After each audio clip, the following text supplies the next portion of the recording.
And the final, it's what if you played Mario and Luigi Bowser's Inside Story. This is definitely the last that everything has to be.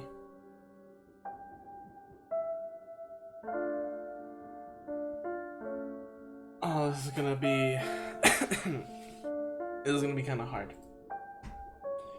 But hopefully things should be going alright. I hope my microphone doesn't die in the middle of this, so keep extra watch on my soundboard.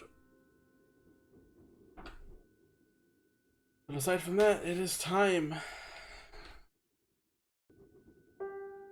to get on with the game. Oh man, I'm still. It went by too fast, even though it was like 30 hours. So it's like, it takes about a day to beat this game. 2 days. You're really slow and dying a lot, I guess. I'm just surprised it, you know, it got to that level.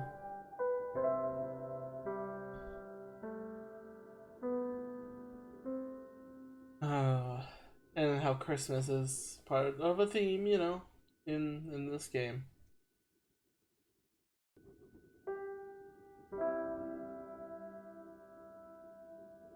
Alright, let's get this game started. Let's finally finish this.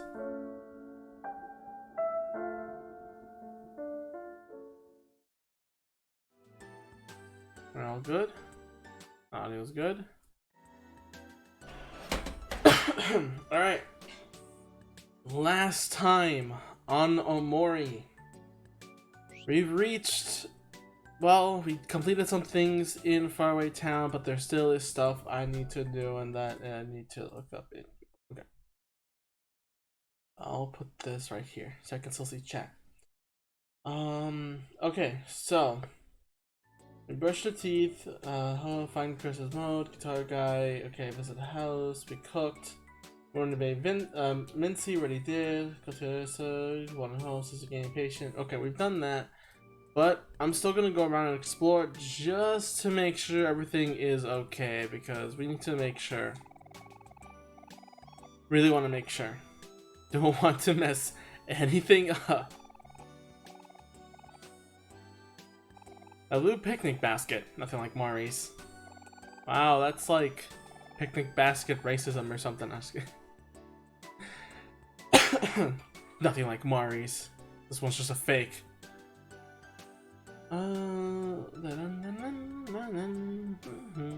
God though. The message from Christmas on OMORI is, again, something that's really scary, yet on one hand I completely understand, and it's like, yeah, it's literally in the final.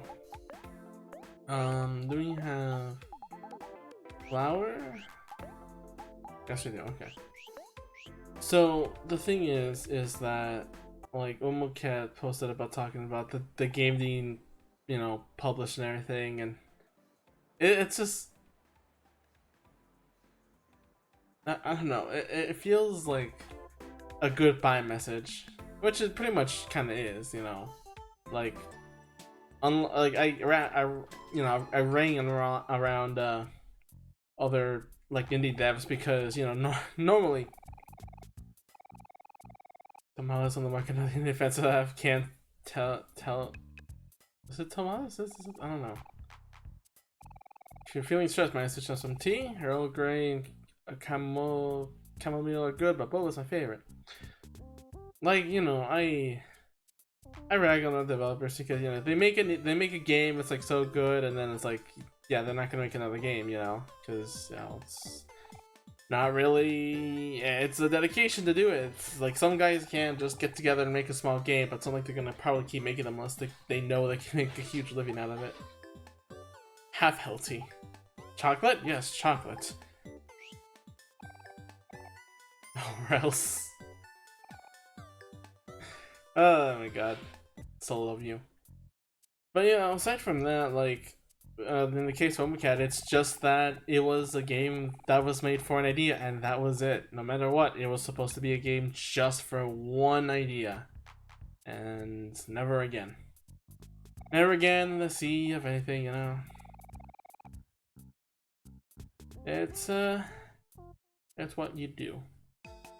And that feeling of, you know, putting all that much time into a game and then releasing it on Christmas for anything, it's that 15? Oh, was this the file that I didn't do? I mean, I guess I don't have to do it. Technically speaking, I don't have to do Recycle Path. I'm gonna go check just to make sure.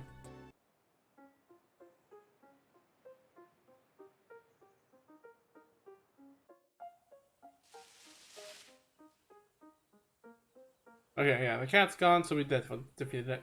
We just got our item back, which is nice. Though, yeah, anyway, freaking, just the fact. Pushing everything to the last day, doing whatever you can. It's, a stressful thing, but it's also an exciting thing, because that feeling will only exist until that game is released. After that, nothing else. Can't do anything else about that. Did we fix the... Okay, getting the 2 CDs, so we have... Get my way. Actually are away from it, but it's on the check anyway. So we do have now, just to remember... Where is it? Oh, I don't think I still have it. Is it 3 left? 4 left. What is it? Tummy full of fish we don't have. And then yeah, the cat. Does we already have that CD?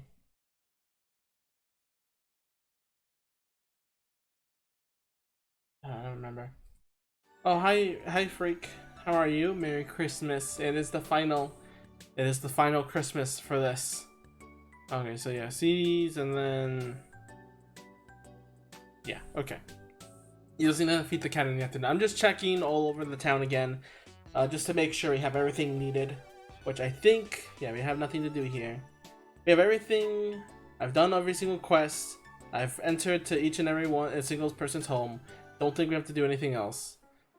So I'm gonna very hesitantly continue on. Hope, so just so hoping we can get University Loved. But how's your Christmas bit, Frey? Did you get anything special? Got any games? Got any, you know, super things? I don't know you can enter Basil's house. Basil's missing? Oh, yeah, no, he's away right now. Basil lived with his grandma since he was a toddler. His parents always seemed to be too busy. I've only never seen them once. Basil like the kid, probably. That's why he cares about his friends so much. I've been pretty good on Christmas. Like, I got a ton of gifts from friends, and I gifted them a ton of Steam games too. And you know, for Christmas, for my parents, I got like I got a game that I'm gonna be playing on the DS, and then later I'm gonna be doing art on the screen tablet this time.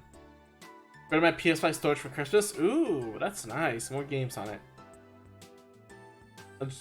Enough to fit in like 500 copies of OMORI. Looks like the sun is about to set. You want to go see the treehouse now, Sonny? Let's do one more save. I have a couple here. Let's hope.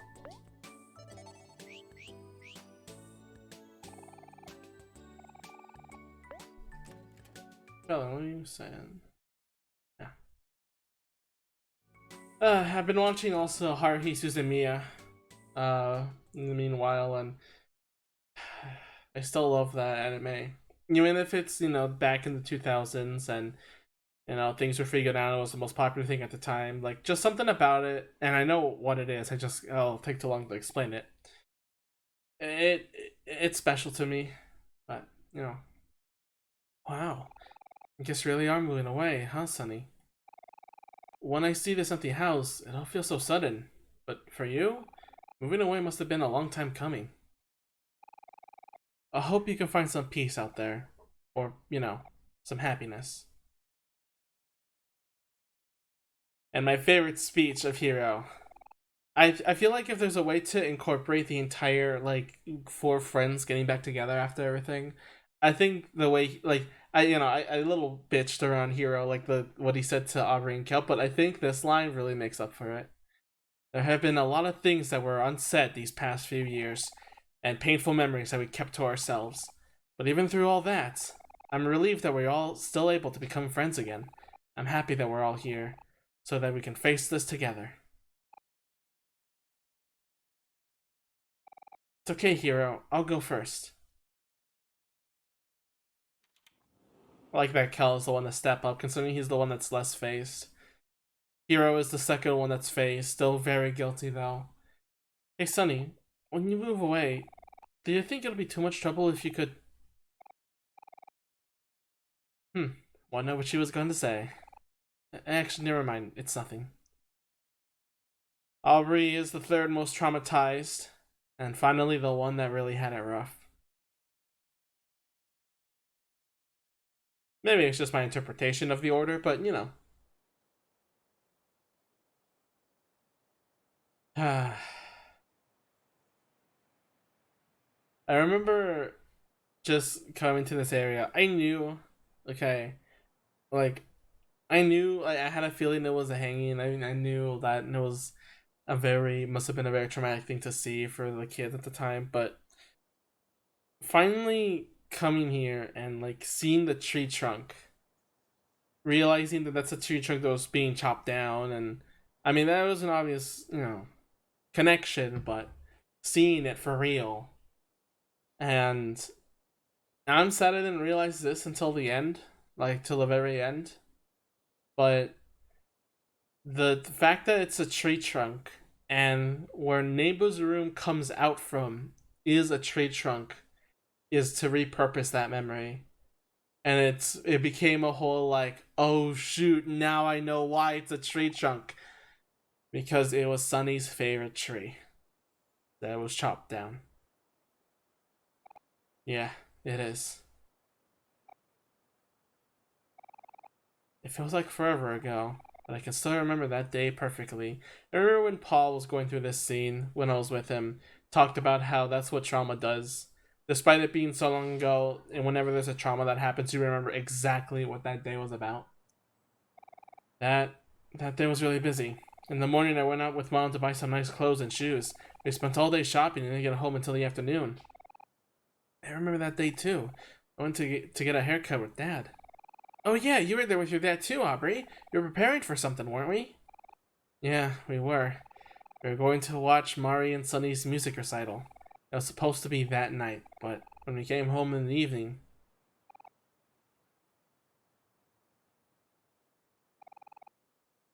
I just really feel like it's so heartbreaking that they were preparing the entire day for the event. And imagine just their reaction when they got home and they were told the news and just that sudden shock of everything. Even after all this time, I still don't understand why she would do it. I don't think any of us ever will. Because to them, of course, Mari was perfect. She had everything under control. She knew what she wanted to do and could get it. So to see her just be like that, why would she give up something that was perfectly in her control? Well, in most other cases, and in any other game, it would be the fact that she's being pressurized, obviously, and, doing something she doesn't really like. But in this case, it's not so simple. I don't think the story would be either better or worse if it was just played up straight, because after all, this is not just a story of trauma. It's a story of trauma and guilt over a lie that was kept to be reasonable. So it's really just like kind of heartbreaking that it's even more heartbreaking. Like it's heartbreaking at one point to just be like, oh yeah, this happened, but it's even more heartbreaking when it's like, no, there was this other thing and these guys don't even know about it, so they're even more confused than ever than actually hearing the truth. Hey guys, let's keep going.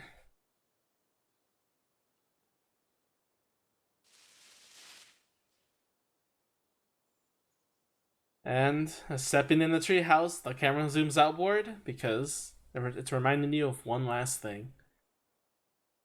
Welcome to the original neighbor's room.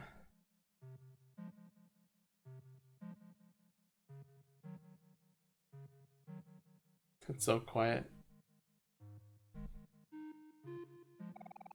Wow, this place has seen better days. But it looks like everything is right where we left it. I'll up the volume in a sec. Our old stuff is still here.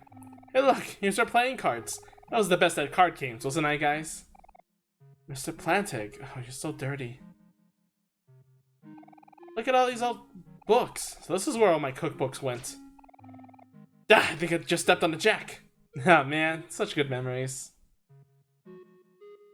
It's at least cleaner than my house. Same. Why do we have a toaster in here?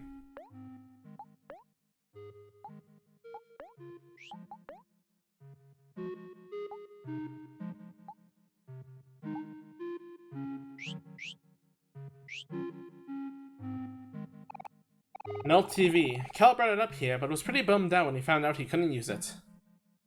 Can I inspect the cards? No, I cannot. Cal's old shoes. He forgot his stuff at your house frequently. Yeah, it was cookbooks. Mario brought them for his birthday.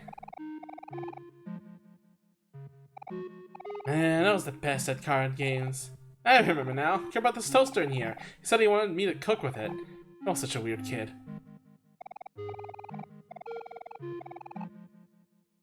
Nope, no, I wanted to talk to Aubrey, whoops. No! Buttons. Mr. Planet is so dirty.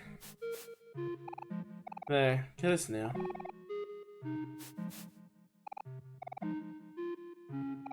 Plants are made from paper. Aubrey and Basil made these together. Baseball bat. Mary used to play softball, but quit when she injured her knee. Calendar. The date of the recital has passed. So focused on that. So yeah, there's the shelving, the window, no ladder. The ladder is actually the opposite of where the tree is. It's kind of funny how this position. A table here, bottom, somewhat in the middle. It's the same in headspace in the world. The doorway here was where the tree is and where the truth is in headspace. And then over here was just a ladder, so it's in the opposite place. It's like it's an opposite area of the truth, basically. Down here was like the watermelon and the tentacle, and then, down here was white space.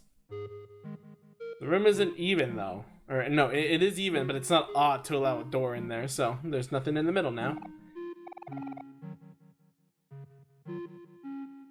This song really hurts in a way of like I know motifing is a thing and everything like that, but just hearing this theme again, just this more, how should I say? It's like it's like a very broken thing that's about to being fixed. You know, it's not as childish, it's not as fantasy, it's not as colorful. It's what it is, and this theme is like, yeah, remember? It's like, yeah, remember playing here as kids, like an old story coming back to you or whatever, like old memories. And it's just when I heard this, it just made me really emotional because it's like going back to a place you haven't been in literally forever. Even though, like, technically speaking, they only had this treehouse only for a while. They were planning for this treehouse to be here for almost ever, and now it just ended up being abandoned immediately. For it only used for one summer. It's just a song that gets me very, you know, just feel worthy, you know. Like it just feels. Mm-hmm, mm-hmm. No, I don't know. The last photo, reasonably dusty. Don't forget, it's in the toy box. I remember seeing that image, being very fulfilled, but as it turns, I got a deep shiver down my spine, and when I heard that key sound once again, it's like there's another door to be unlocked. Hey, look, Sunny found a photo of us. We all look so happy. Wasn't there a photo missing from the photo album? That must be it. Hey, you're right, Kel. Take out your photo album, Sunny. We should add it in.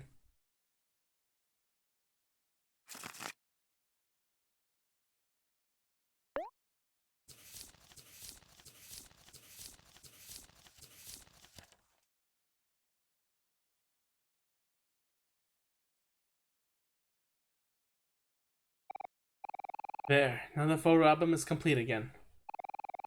You know, this is probably the last time that we'll all be together here in this treehouse. Now that the photo album is complete, we should look through it one last time. Good idea, Hero. The photo album is already out, so we might as well, right, Sunny? Let's start from the beginning.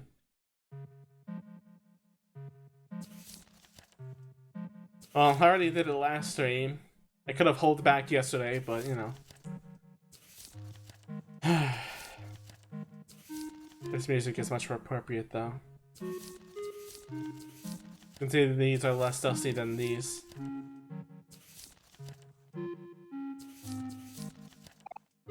Ta-da! All summer we've been working on a treehouse in Sunny's background, and today it's finally finished. Hero and his dad did most of the work, but Aubrey and I still made paper plants to put in the windowsill. Well, we did a pretty good job, if I do say so myself.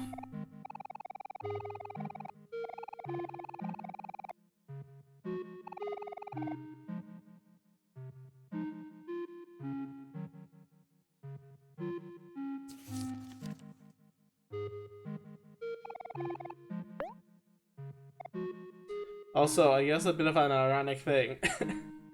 I told this to Paul during yesterday during Christmas. My mother got my sister a photo camera with film, and my first immediate thought was like, oh god, it's Basil. But then then it got worse when I asked mom, like, oh, you got her a camera, and my mom goes, oh yeah, so she take a moment, she can take photos in the moment, and that just reminds me of Basil even more, and it's just like, oh my god, please don't let a tragedy happen. Oh, Mari, I miss her so much.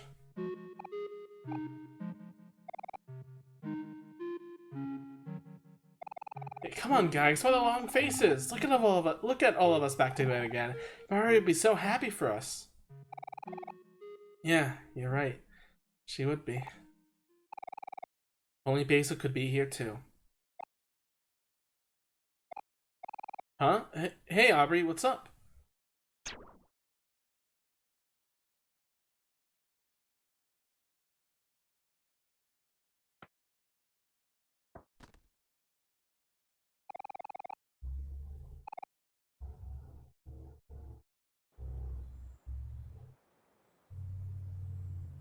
picking up on my mic. Is it the cars outside?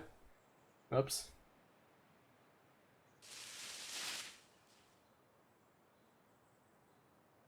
And now the scene that broke many people's hearts.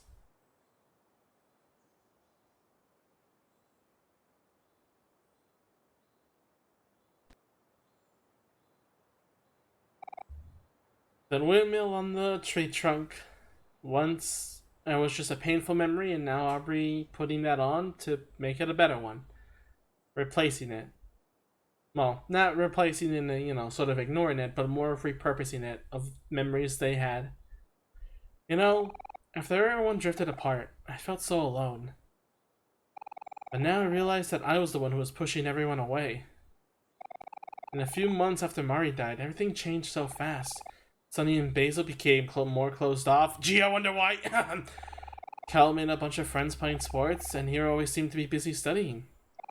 I mean, yeah, Hero was definitely studying. Also angry at how life kept moving on. I felt like everyone has abandoned me, and abandoned Mari too. But I couldn't see that everyone was dealing with that pain in their own way. After Sunny stopped coming to school, I saw Basil sitting alone during lunch, so I asked him if he wanted to study together at his house. He seemed kinda uneasy about it at first, but after I begged him, he agreed. The walk there was really quiet. Basil wouldn't even look at me. Then he got to his room. I tried to talk to him. They said he had to go to the bathroom and ran off. That's when I spotted his old photo album on his bookshelf. I just wanted to go through all the photos because, well, I guess I just wanted to see everyone happy again. But when I opened it, Basil has blacked out all the photographs with marker. Couldn't believe it. He hasn't even blacked out Mari's face. Of our memories together, he felt like he had destroyed them. I was so confused and angry. I thought he was a nutcase. So, instead of trying to understand him, I saw his photo album, started calling him creep and stuff like that. Eventually, I wasn't the only one calling him names. I feel like scum for that now. But you know what? Ever since then, all I've been doing is trying to cut myself off from everyone. It's kind of funny. What I've been doing is worse than what Basil did, and I'm the one who was angry at him.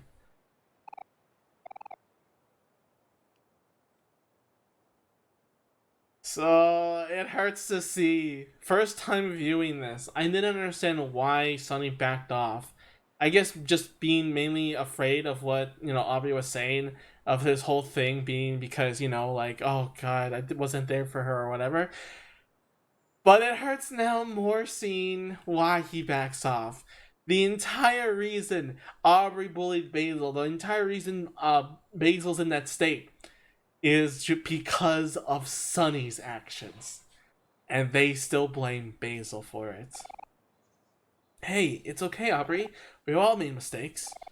At that time, I didn't really understand what was happening. I was afraid that it would somehow make things worse, so I just decided to stay out of all of it.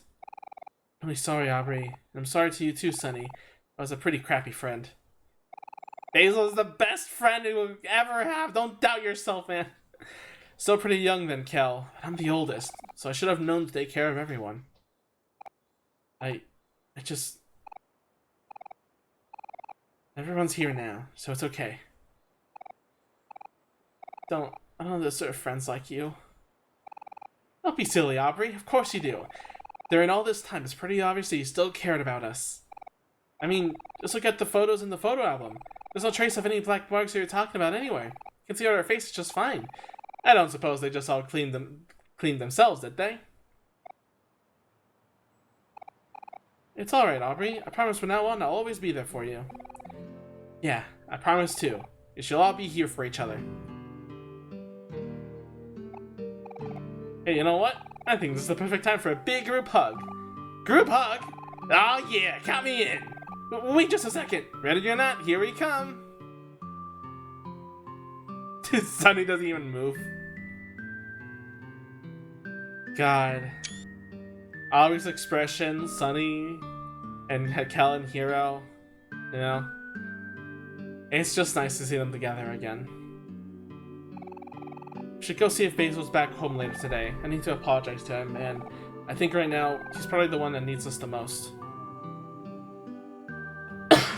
Okay, but first off, I need to confess something, because I had some issue. It's not an issue with the game or anything. An issue myself because I'm stupid. It's about the photo album. So here's the thing. Hero just said, you know, when Aubrey was talking about the whole black marker things on the photos, and Hero said, like, you know, I don't think they're just supposed to clean them themselves, right? Like, there's no black spots anywhere. I was really confused because I kept thinking, like, yeah, why aren't the photos blacked out? Maybe he had a copy of them, or maybe they did go away or something.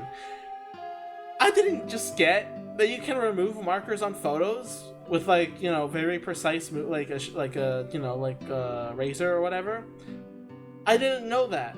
I don't know why I didn't know that. I don't know why I didn't put together that Aubrey was the one who got rid of all the black marks for every single photo very carefully. And you know what's even worse? You know what's the worst part of all that? If you look in the photo album, you can slightly see black marks around the edges of the photo. I have never noticed, but you can look very carefully. You can see black traces of marker around the picture. You can see very slight, okay, maybe not this one. You can see this one has a ton of black marks on the side there. Like, you can see black marker, like, very faintly in, like, black spots and everything. It's so faint, and I never noticed that. So, yeah, Aubrey did take the time to meticulously get rid of every single black marker stain just to restore the photos again. I just thought they were magical. I thought it was a big plot hole or something for the longest time. No, it wasn't. It was just me being stupid. She really took the time to get rid of every black marker. As much as Sunny tried to block out these memories, Aubrey was the one that cleaned them out because Aubrey wants to live in reality, despite how, you know, I guess horrible it is. Despite Aubrey's intentions being the delinquent, she's the most of wanting to live in the real world and accept that things has happened. Even if she doesn't know why it happened, she still accepts reality rather than just dreaming on of the fake one she lives in, or in her head. I never noticed that there was black markers in the photos, and I feel kind of stupid for that, so kind of my fault, you know? So what server pinged me? Was it Earthbound again? Oh no, it's Game Maker. I'm so happy also, by the way, for like freaking Mother Encore. God, they had a Christmas announcement. It's like, I can't wait for that game to be finished so I can actually play the original Earthbound and not have to deal with NES difficulty stuff. But, you know, even still, it was just something that I just enjoy so much, you know? Just one of those details I didn't even realize. I didn't realize until the very end. Until the very, very end. You know?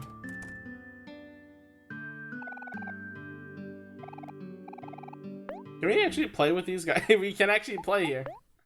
100. Okay, cool, I won. I'm not gonna keep playing.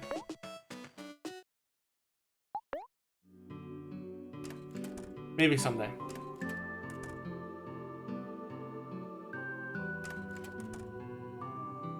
I'm still just so happy that the gang is back together again, just for the sake of, you know, after all their hardships, they can still be friends, and it's still possible.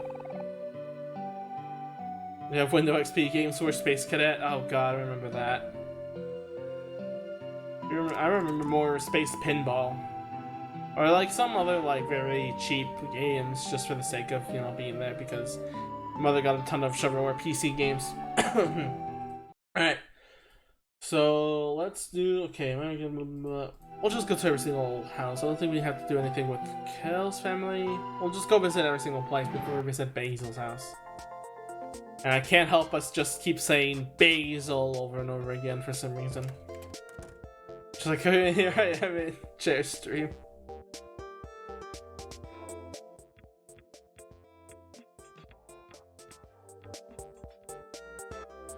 Do you remember frickin' the weird thing is that I definitely did, I guess, play like a ton of bootleg like Chair does, you know? Like a frickin'...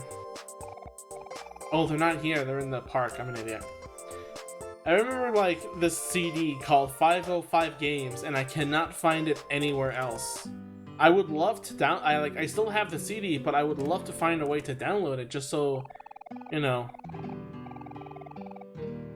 I would love to like download it again just to see what crap games were on there, just to see, you know, what they're like. But you know, that just being me, I don't think we have to do anything in that house.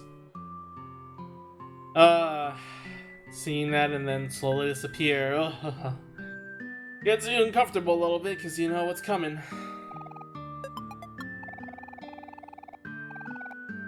Wow, we're having the best weather today.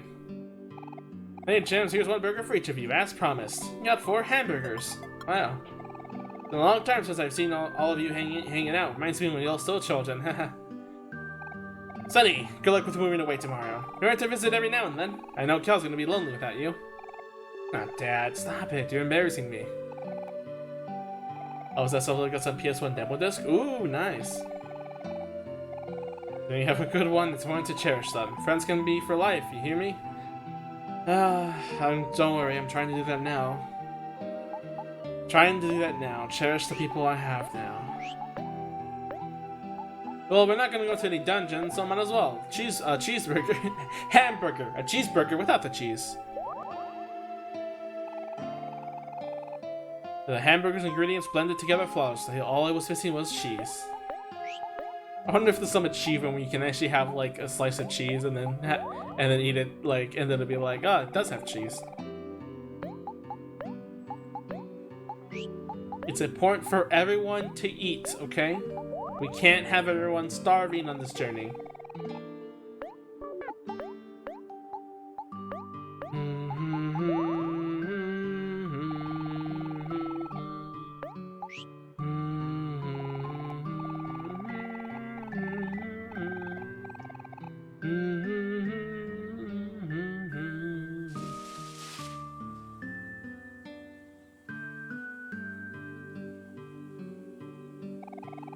This is your hangout spot with your new friends, huh?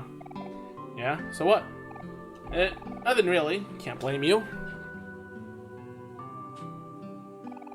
It's a pretty cool place. The lake's a little murkier now, but I remember we used to swim here all the time.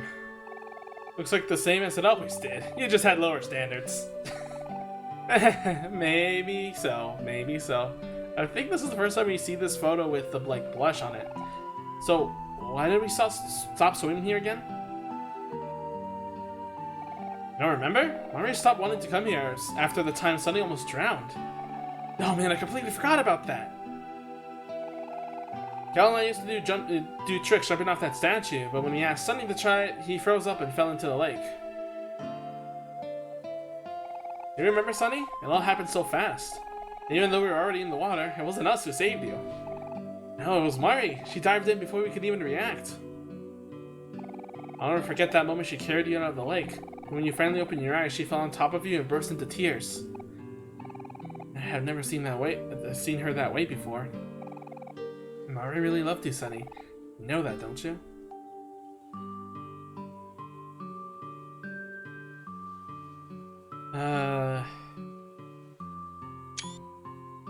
Just seeing that. After that cutscene and then seeing the old gang, the real old gang, in a true picnic setting.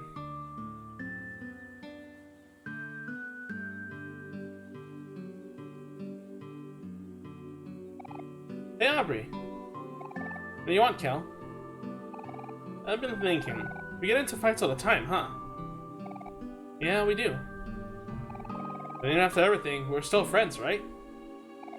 Yeah, I guess we are. Huh, isn't that weird? Maybe, I don't know. Oh, you two, that just means you two are really comfortable around each other. I'm a little jealous that you two can be so candid after all this time. I just think that's something really special. Really? I was supposed to say that I find it kind of annoying. Ugh, you're such an idiot. They still have their struggles.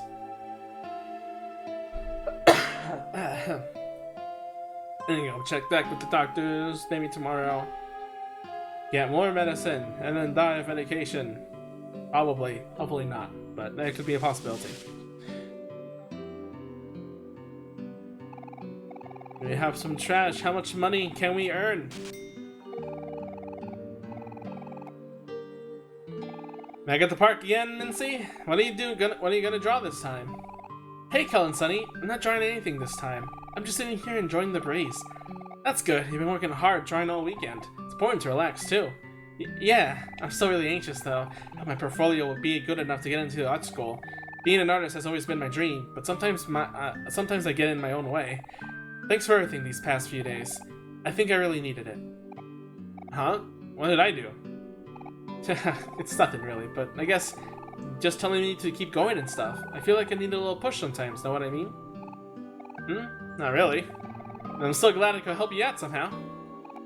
I thought you wouldn't. But that's okay. Here's a sketch I made of you guys. It's not much, but I hope you like it. I got a small sketch. No way, is this really for us? Wow, this is so amazing. I look better in this drawing than in real life. Thank you so much, Mincy. You made your #1 and #2 fans very happy. No problem. You two are such a funny pair. If everyone had friends like you, I bet the world would be a much happier place. Wow, that's the nicest thing anyone ever said to us, huh, Sunny?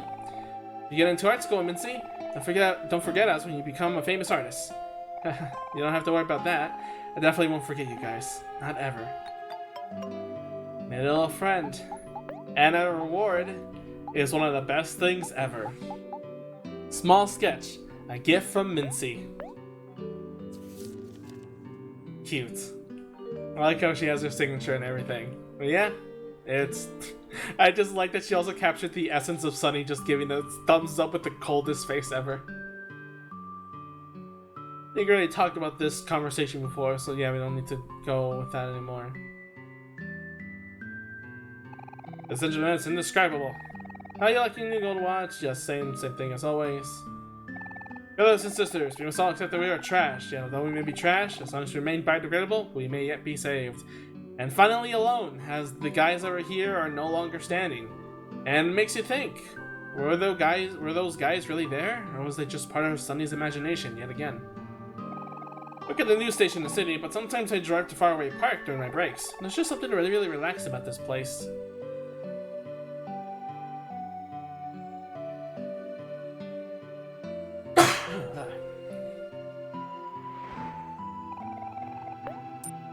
Do we are able to do all single coins in? Do we have enough coins to do whatever this thing does? Because I don't know what this does. Nope. This is the first spot where I met my crush. Hope he comes by soon. Don't think we can do anything with hobbies. Nope. Anything in Geno's? Not yet. Oh, we have, oh, these guys are here. I have a pizza in my left hand and my wife's hand in my right. This is all man could ever ask for. I'm saving that. How am I supposed to eat with my parents being all lovey-dovey like that? This is nice, isn't it? The man's dream. The American dream. Pizza in the left hand and your wife's hand on the right. It's looking gold. I'm pretty sure I'm lost, both in body and in spirit.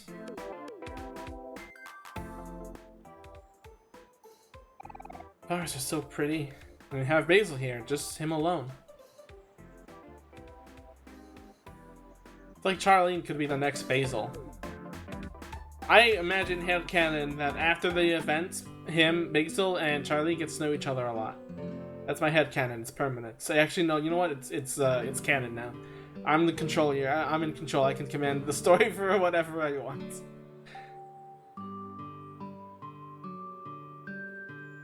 One last trek before we end this off forever. I don't think we can do it. Actually, Aubrey's friends should be here. No, they're not here. Oh, they're at the party, right? They're all over there. They can't do anything here. It feels weird to just miss out on all these houses and everything, and to just pass them by and worried that I missed a side quest, you know. That's why I just want to make sure I check every single one of them. Who did you have again? Oh, okay, you had, yeah, Kim and Vest. I forgot the top one. So wait, the house I went before wasn't Kim and Vest. God damn it.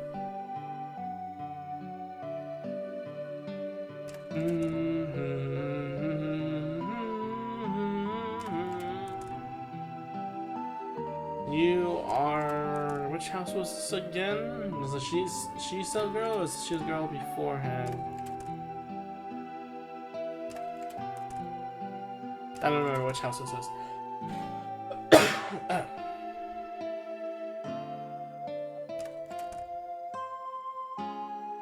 Last house. There should be the grandmother's house. Charlene's not in her room. There she is.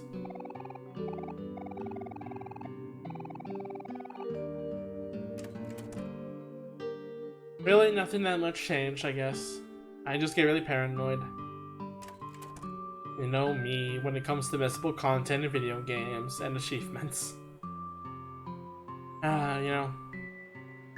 Just that kind of stuff, you know? Just that kind of stuff.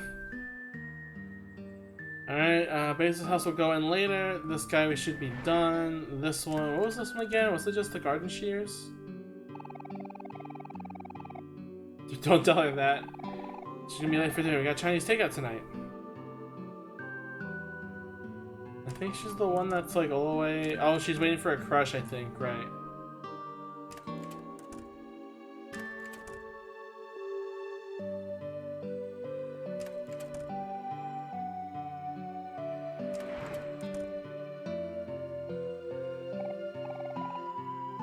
Alright, now they're gonna do here too. Just going on to strangers' houses. So the last block we go is the last thing we have to do until turning in, like, you know, the disc and everything, and so on and so forth. Still can't do anything here, unfortunately. This house, can we do anything with? It's always been locked, I think. Was it?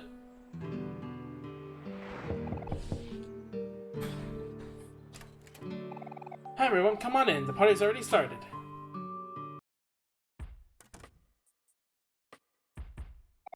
Hey, it's you! Darn, I guess this party isn't cool anymore. Just kidding, nerd.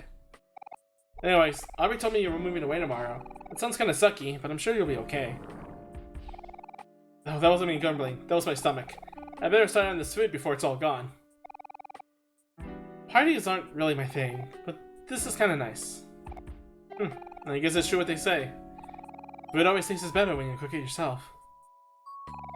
I haven't been to a party like this in a long time. We have parties in college too, but they're not as quaint. I'm glad everyone's enjoying the food though. It's a culmination of our hard work. Well, today's the last day together, huh, Sonny? It's nice that we have a chance to celebrate with everyone before we head off for new horizons. Just enjoy yourself and relax for now. We're in good company.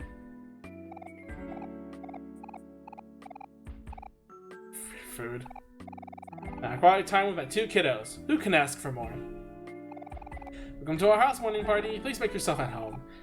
But just for a few hours. Please pass down some food. You can stay as long as you like. Reasonably. He's not there home anymore, so we don't have to bother with that. And now for the thing that I definitely did the first time. And the thing that broke my heart so much.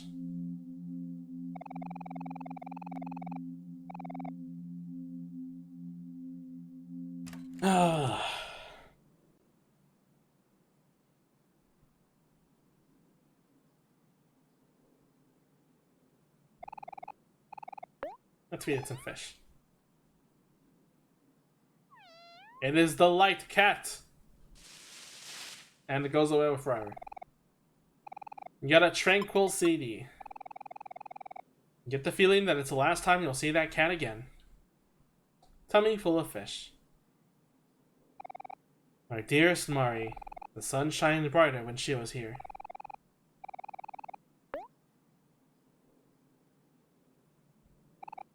Hey Mari, it's me again. Sunny killing hero with me this time. Do you visit Mari's grave a lot, Aubrey? Yeah, I try to, although some days it's a little hard. You guys visit sometimes too, don't you? Every now and then, but maybe I should have visited more often. Hey Hero, how are you feeling? I'm okay. I'm glad we're all here to see her.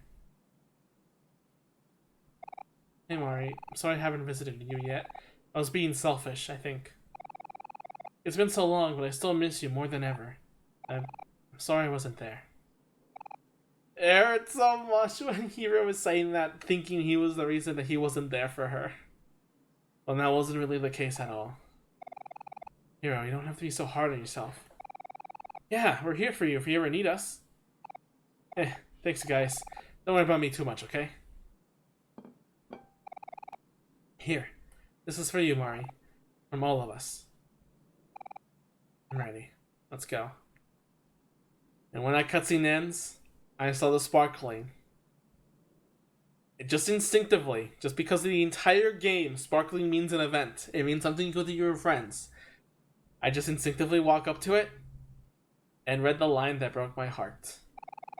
Do you want to have a picnic with Mari? Something like this is too hard to bear, okay? Something like this shouldn't even be possible to break your heart, but something just about the entire game in Headspace. You're going on picnics with Mari over and over again because she's no longer in the in the real world, and it always has the same scene all the time. Just, it's a big deal, you know. Is your safe space, a place where you can just be together and everything like that. It is,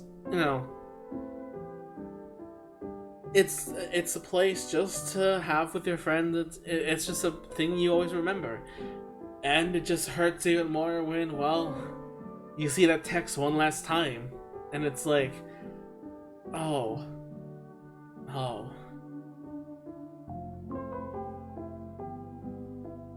Just the slow down theme too, and it's just, it's so heartbreaking.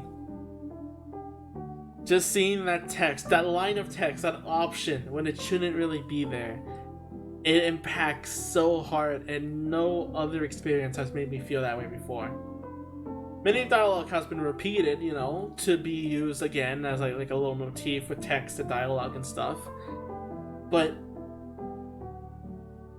this was the one thing that made it hard. Super, super hard. Just because, I don't know. Because you see it all the time, and it's from someone that is no longer alive. So seeing that text, do you want to have a picnic with Mari? It gets me in the feels. And I'm gonna indulge real quick. Man, it's windy outside. Where's that picture? Somewhere around here. I have a lot of saved pictures from OMORI and stuff just because I find it very, in theme, and I do like a lot of the art that people made for it. It's also like very,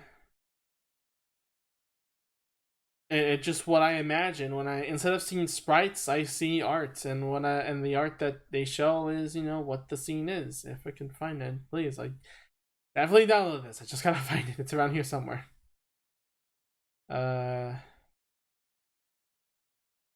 Nope. Do I not have it anymore? Come on, I should have it.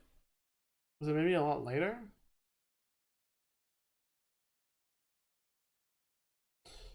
Ooh, I'm afraid I actually don't have it, which is weird because I remember one of the first images I saved.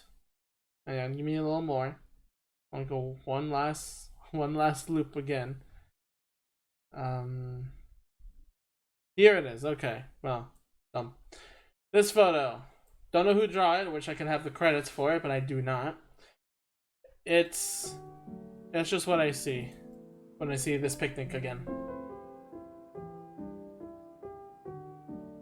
It's cute. I enjoy it.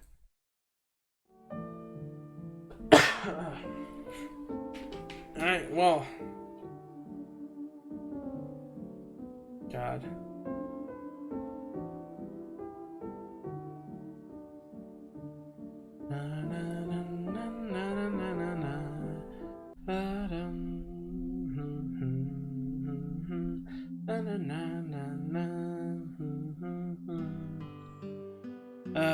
It's too much.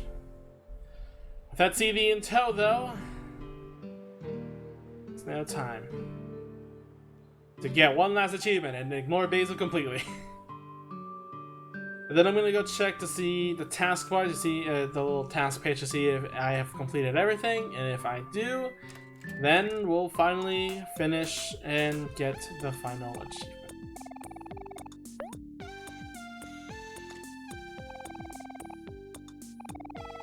Music concert of sorts, or whatever. Let's do it. Tranquil CD.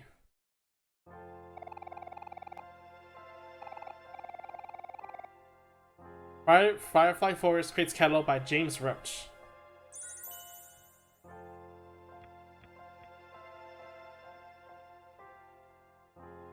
Well, I'm not gonna sit here and play every single song, that'll take forever. There's the OST, and you know, and there's the OST out on YouTube and stuff. But now, with all that being done, I'm just gonna go check one more time to see if Twitch died. To see if I've completed everything. So, okay. Good company. Visit Mary's grave. Feed the cat. Talk to Mincy. Get to see. We have all the CDs. The pause all the CDs. Pretty much, I think we have all the quests completed. Jesus, like just day one being so big. God.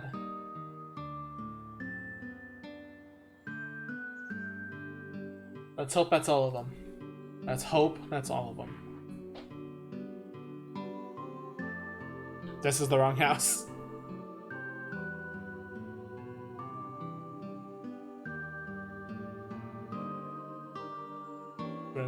Their sprite looked weird for a second. I don't know if it was my eyes jittering out or whatever, but I don't know.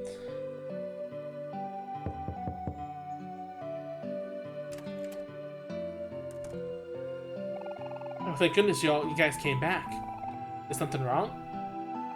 Well, Basil's back home, but he's not talking to me. Oh no, is there anything we can do to help? It's a bit hard to say right now. When Basil came back, he went straight to his room and locked the door. I haven't been able to get a word out of him since. Maybe he just needs some time alone. But I don't know. I'm just worried. Did you guys try to talk to him? Of course! We'll do whatever we can do to help. Thank you, everyone. Feel free to come in whenever you're ready.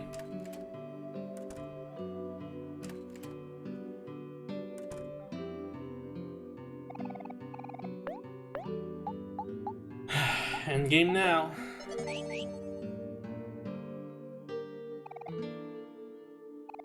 Basil's been by himself recently, so I'm sure he's lonely. It's nice to know that Basil has friends who care about him, or who care so much about him.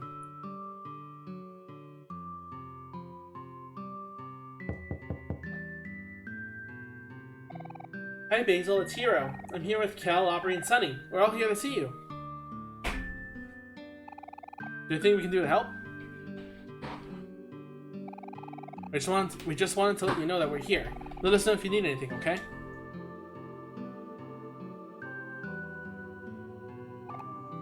Maybe he just needs some time to himself.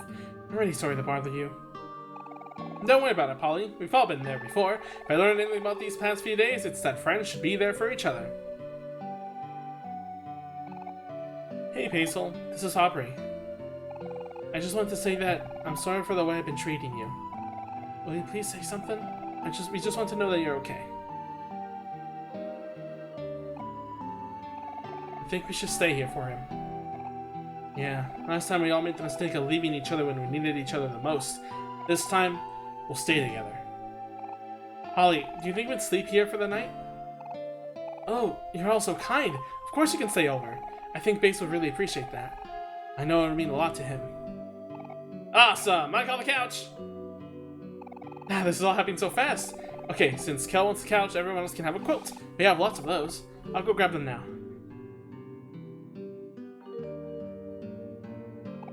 When do you get the couch? Well, duh. It's because I called it first. Man, that hurts. Thought. No text, just emptiness. This song's really reminding me of a Final Fantasy IX song. I think I know which one you're talking about. I might have heard it, but I don't remember. I don't know a lot about Final Fantasy.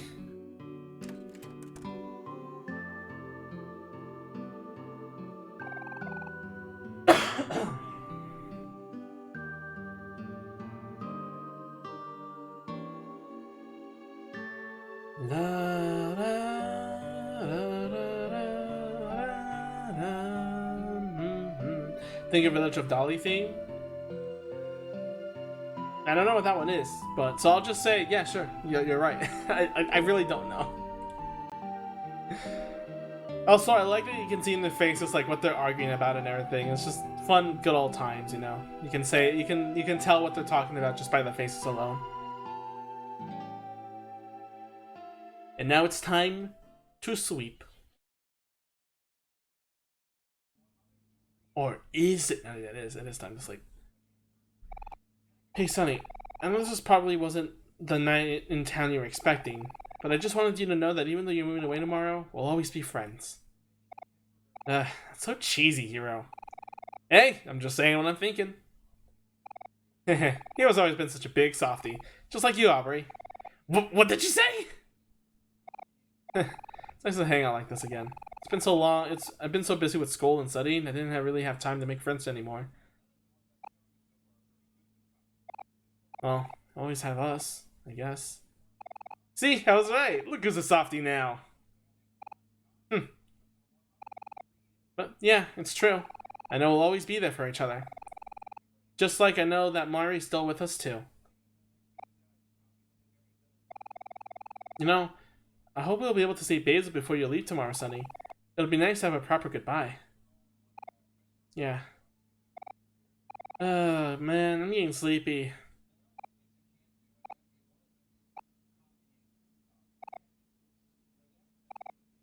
Is he asleep already?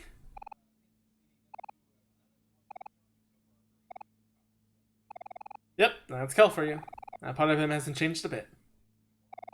Hey, Sonny, thank you for everything. It's probably been tough to leave your house after all this time, but I really appreciate you doing it for us. And hey, tomorrow's the big day. Hope you're not too worried about moving to a new place. If anything, you got us. Life gets better. You just have to stay positive. Life gets better, huh? Hey, Sonny, after you move away, you should, like, maybe come visit once in a while or something. Yeah, then we can all go out for some sandwiches. Maybe we can all go to the park, or the beach, or just sit home and watch TV. Who knows? We can do anything. Yeah, that sounds kind of nice. You think my new friends can come too? Of course they can, Aubrey. You don't have to ask. The more the merrier, after all. Come on, guys. It's time to sleep already. Yeah. Good night, guys. Good night, Kel. Good night, Aubrey. Good night, Sonny. See you all in the morning. Quick. Oh, shit. Not the menu I wanted to open. I want to...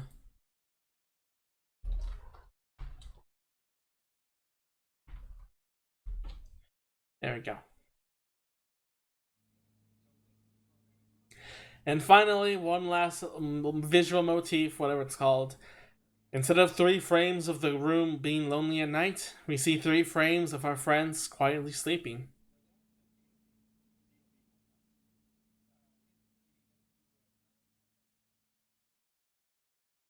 It's just a different change, and it's a lot more relaxing. Don't worry. The words, probably in the beginning of the game, if I remember correctly. Yeah, don't worry. Everything is going to be okay.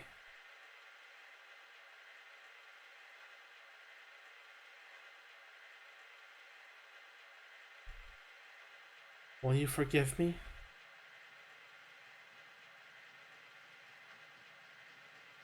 My best friend. Basil is now the one isolating and surrounded by it. The light bulb.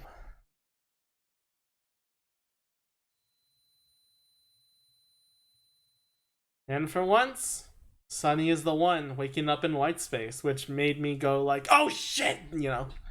Just because it's like, oh god, things are getting real now. Sunny in white space? It's impossible, right?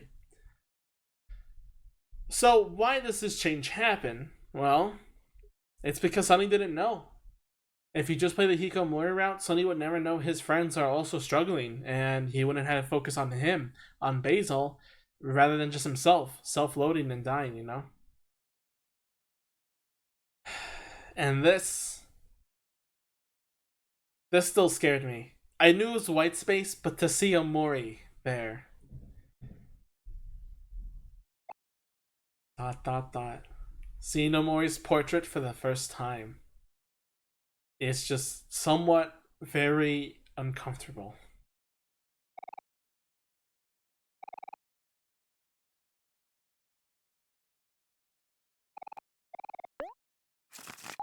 And there's no notes in here at all. All blank.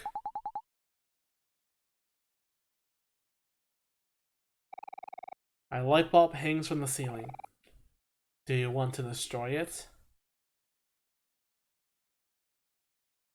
It's just a shocking line. This light bulb is a symbol of the game.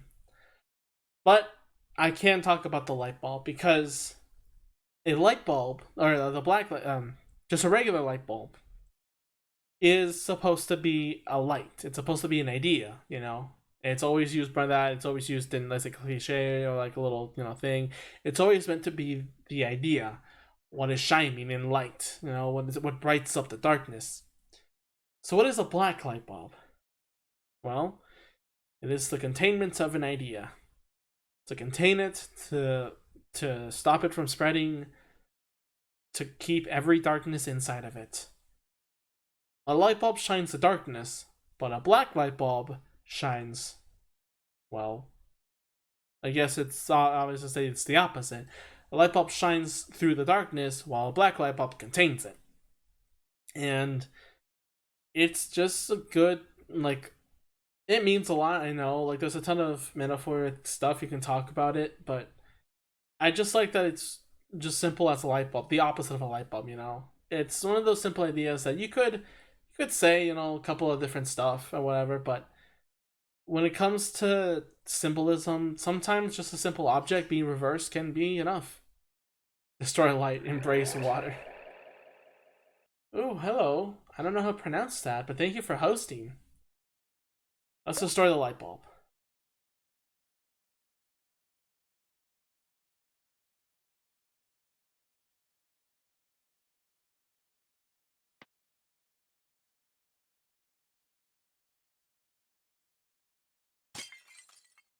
And that flash of Omori turning around.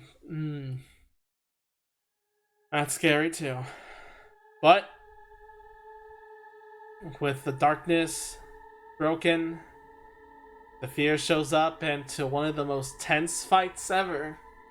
Well, one of them, because there's a lot more. Also, hi Yosef, how are you doing? I'll drink water. I don't have water right now. Oh god, I'm screwed. Something.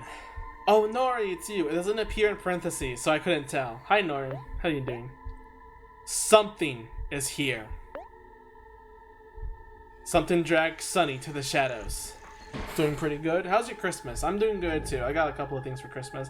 I got a ton of games. I'll probably be playing it during game clearing and stream.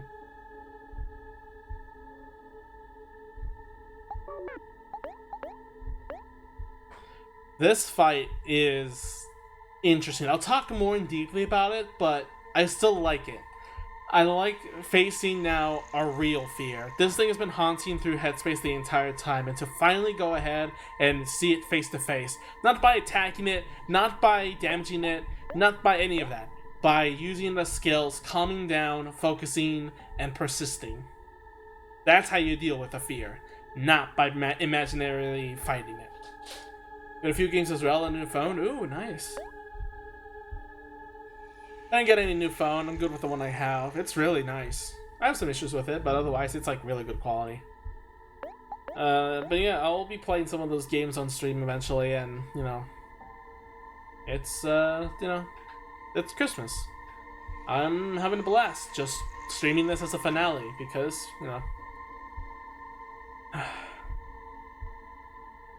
it just came so fast, okay? Arachnophobia.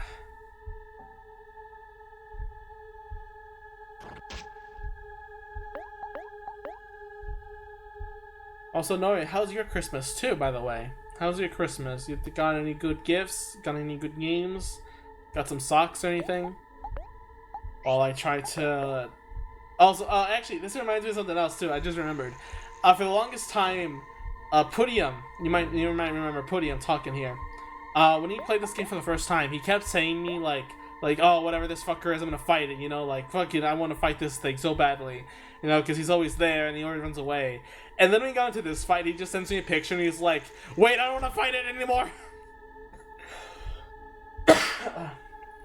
I just like that quick turn of being like, oh, I'm just gonna go fight. Like, I want to fight it. Come, bring it up. And then when he actually gets to a fight, like he didn't expect to actually happen, he goes just be like, oh god, please, I don't want this anymore. And with persisting this last fear, we see something. Despite it being blurry, and despite it creepily shaking in the background and the blurred, and the just the blur ahead of me, I knew what was coming and what it is, and I was still so afraid. At least my first time through, and I'm still just like imagining it, like something sways in the wind, just imagining seeing that traumatic event again. And this time using your skills to do exactly what it has to do. Calm down, focus on what you're seeing.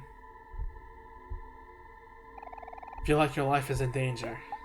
And using persist to make sure you don't panic over seeing it.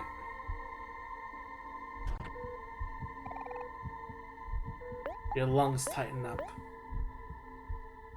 It's a short sequence, but I think it's very necessary because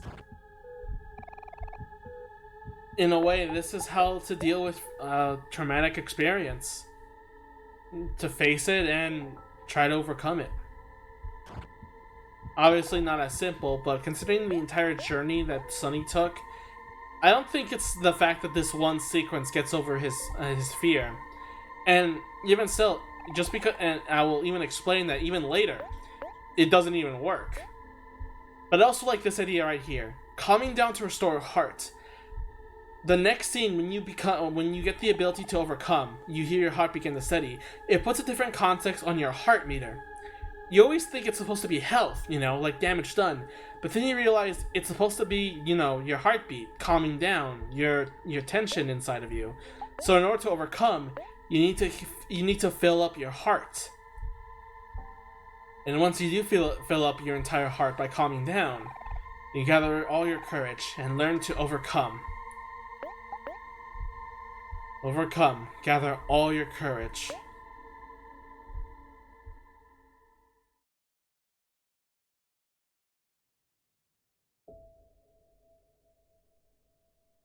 And face us head on.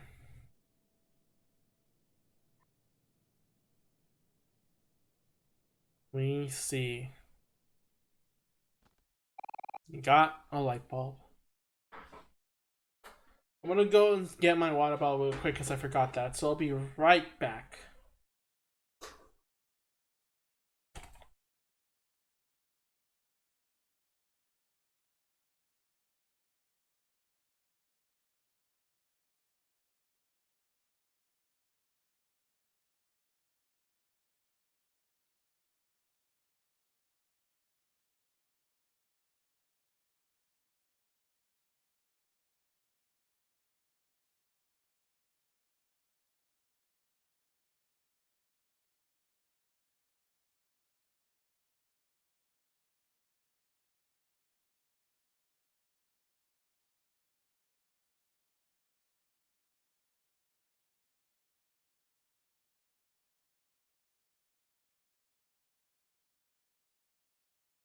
I will embrace the water, especially for what's coming up that will definitely require it.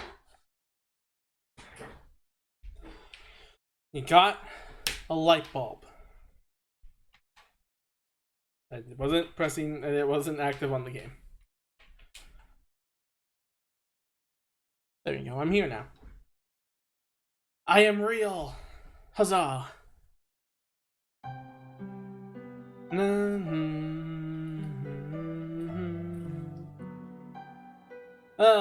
The good old basil theme.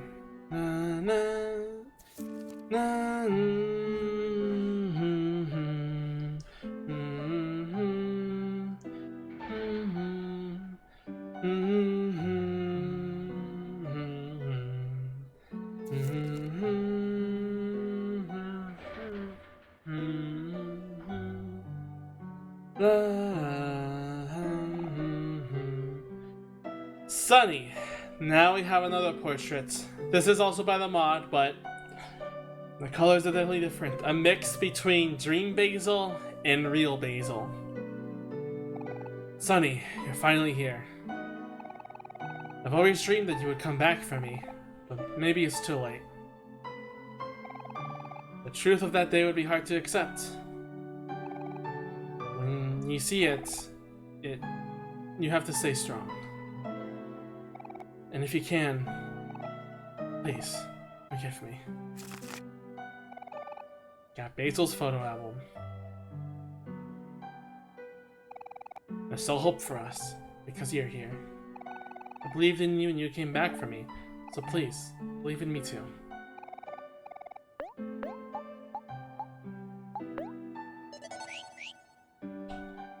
Something that's brought up, there's a gap here you can look over to the clouds, and it's a beautiful sight. But something else that's brought up to my attention is the tree. It's Sunny's favorite tree, but there's this stuff on it, and it seems like they're like quarters or coins or something, like making a wish. Or it could be something else. Maybe some kind of fruit with different colors, or, you know, or with flowers or something. I don't know exactly for what is it for sure, but it's definitely something I didn't realize. And crawling into the darkness? I don't think I was ready for this. My only daughter is gone, and you are my only son. Can't lose you as well.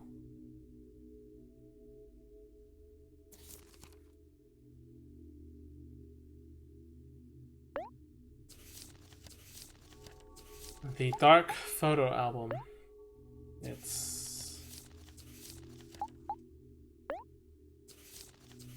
I didn't realize until the very end, where I realized people were talking about the truth. You see the photo frame again, as we saw back all the way in Headspace in the waters with Mari.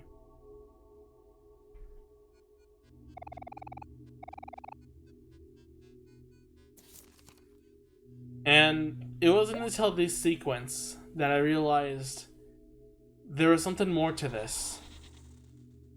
We faced our fears, so what is the truth of that day? Did something happen? I thought, you know? And it was definitely a scary time. Not just scary as in atmosphere or whatever, but scary as in what is the truth? I see 4 kids talking to a whale. I see 4 kids riding an elevator. I see 5 kids having a picnic. I see 4 kids climbing a ladder to space. You see 3 kids and 1 toast. You see 4 kids talking to a giant statue. You see 4 kids playing in the forest. You see 4 kids riding a minecart. All the TV in red showing these patients the adventures they're having in Headspace, ignorant of what's going on.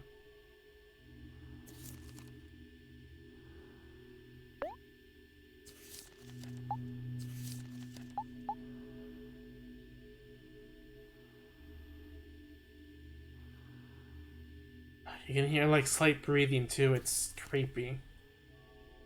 But I see, as soon as I see these images, I see you know, the one in bed. I see like stuff being carried. I see Basil and everything, and it's like what happened? Like Mari died from a hanging, right? Like that's what everyone's traumatic about, right? Like, who is that person? Why, you know, why is it, you know, being like that? You know.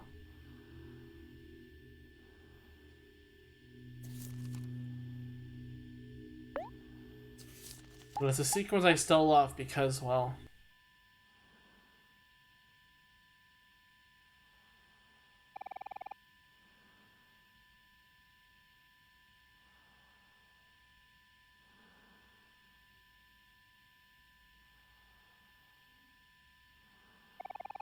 this person is not breathing.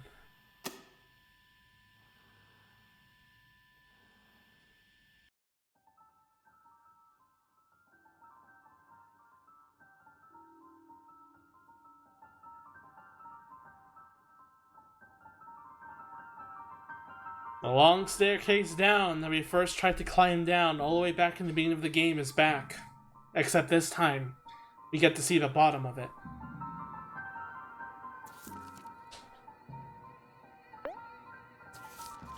Around this time, I remember repeating to myself over and over, there was something clearly wrong with all this.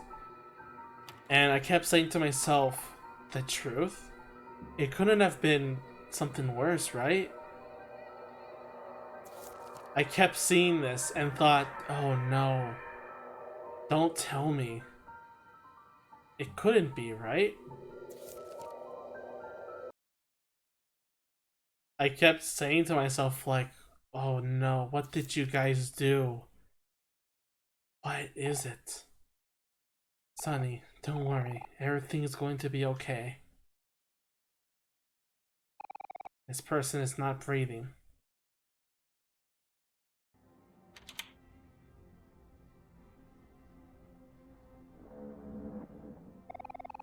I'm just preventing you from getting any closer.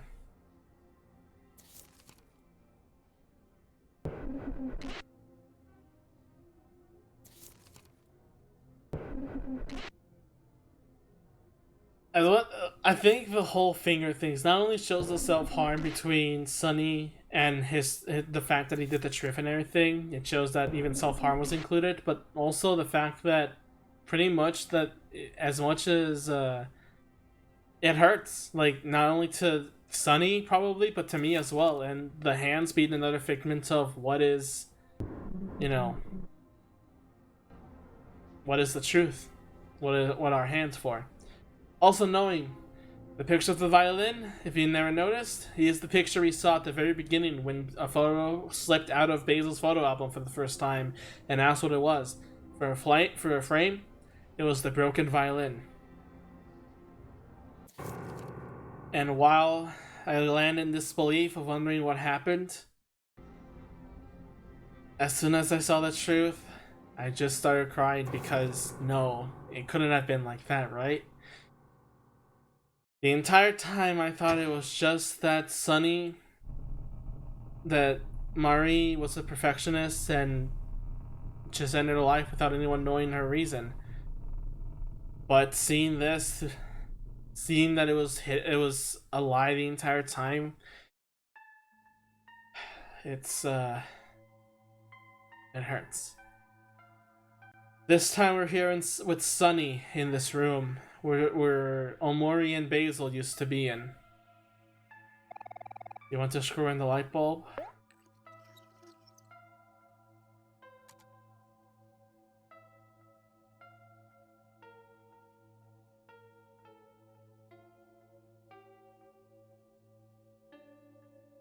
And yet,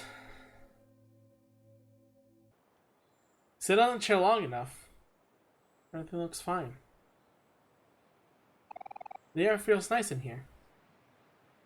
I don't know if anyone here has had this feeling. Anytime you know you've done something really wrong, like really wrong, and you don't have immediate, like, you know, the consequences coming in soon, you know something bad's gonna happen soon, you know you're gonna have to face it eventually, that kind of stuff. Have you ever had that moment of sitting down and just being like this? You just start to notice everything's fine, everything's calm, and you in your own mind, just without even thinking, starts saying stuff like you can feel the warmth of your sun, you're feeling the warmth of the sun, you're feeling the air breeze, you're just paying attention to little things just to calm yourself because you know what's going to happen in a bit. Just trying to forget about that at the moment and just trying to calm down in the moment. Because I've been in this moment. There was a time in my life where at one point I did something so bad and horrible. And I knew it was going to happen. I had a feeling what was going to happen, and I knew it wasn't going to be easy to get out of. So I sat down to just process of everything that happened. And I had a moment like this. Everything is fine. I just started feeling just the small things around me. just sitting and thinking everything's fine. Nothing's gonna happen, you know? It's it was scary, but just sitting down and for a moment having a bit of clarity, just being like relaxed and everything's gonna be okay. Seeing this really hit me so hard. And it might for some people too. Maybe not for everyone, but eventually, whether it happened or it hasn't happened, there might be something that will get you to this point where this all the guilt is getting on you so hard, and you just sit down for a moment, and even though you know you eventually have to stand up and face what you've caused, at the moment, at that very moment when you don't have to face it, it's good to sit. It's just sit down for a little bit and notice the small things. This even still, you know, it was hard to even get up because I know the second I stood up again, I need to face the reality of what happened, and it's not bright. It's not bright at all.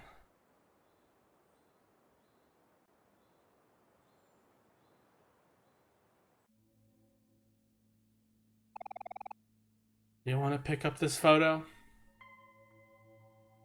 I remember just being and just weeping a little, just being just like, oh, this whole thing, this whole time, it makes all sense. Why Sunny is isolated, thinking of a headspace where she's still alive. Why Basil's including himself. Why, you know, everything is the way it is with Sunny and Basil in the headspace entirely. It's not just because someone Sunny knew passed away by hanging and he doesn't know the answer to. It's not just that. It would have been so much easier with counseling and just talking to each other if it was. It was the fact that he was the one who caused it.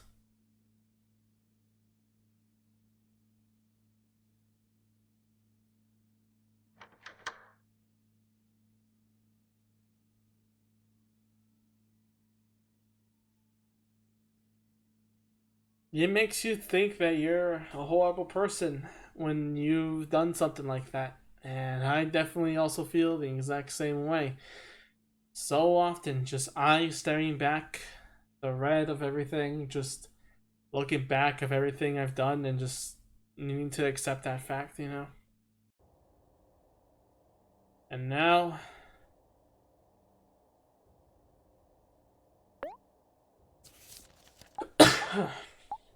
to put it all together. Basil was in the room as Sunny and Mari were practicing for the big event that night. And Basil hears something, walks up. I also should mention real quick too, before I keep going. I know that there is text for these events. I know that there's text. However, I don't think it should have stayed in. I'm actually glad that they're not in the game. That might seem a little bit weird considering I keep talking about things that are like in the game's files and just secrets and stuff like that, but hear me out. Reason I'm glad with them is because I really feel like the descriptions for these pictures don't give a good context to, like, doesn't give much context to what things are. Like, there's some little details, like, the pictures of the trees, it's supposed to be the pictures of Sunny thinking, yes, that's a tree, and that sounded so fun. It's supposed to... that sounded so stupid, I'm sorry. It's supposed to be photos of him looking at the tree to calm himself because it's his favorite tree, and Basil's telling him to look at the tree that everything will be alright. And there's nice little details, I just don't think they're as necessary. The only thing that's really important is that it was Basil's idea to do this, but that is also in context clues later in the story, as Basil keeps saying, forgive me for doing this, because, well, if he's saying for forgiveness, Basil wasn't the one that pushed Mari, so what is he forgiving for? Well, the fact that it was Basil's idea, not Sunny's. Basil's idea was to lie to everyone, to think everything will be okay, even though that was the worst to happen. I don't feel like it's a bad thing. I know there's the whole thing of like, why did Basil do that? Basil's such the, you know, like, but I think it's more of the less of, again, Basil's biggest fear is to lose everything he has, and to think that he and Sunny would be like basically in trouble for something like that is it's kind of scary. That he would think it was just a hey, just to be like we can't let them know it was you, Sunny. We have to do something like to make it seem like it was something else. It's irrational. It's not, it's what it is, and the story of these characters to being irrational to do something like that, you know, it's heartbreaking, but it's how they get past this grief.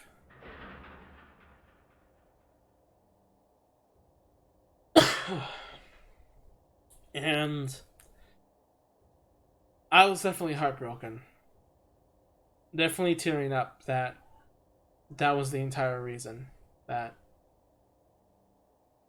it's just a mistake. And it's not my own sense. It's the fact that, in a strange way, I relate to Sunny because I've done the same thing. I definitely attacked my brother once, and if it had gone any longer, probably would have ended up in the same situation as Sunny. So the events laid out.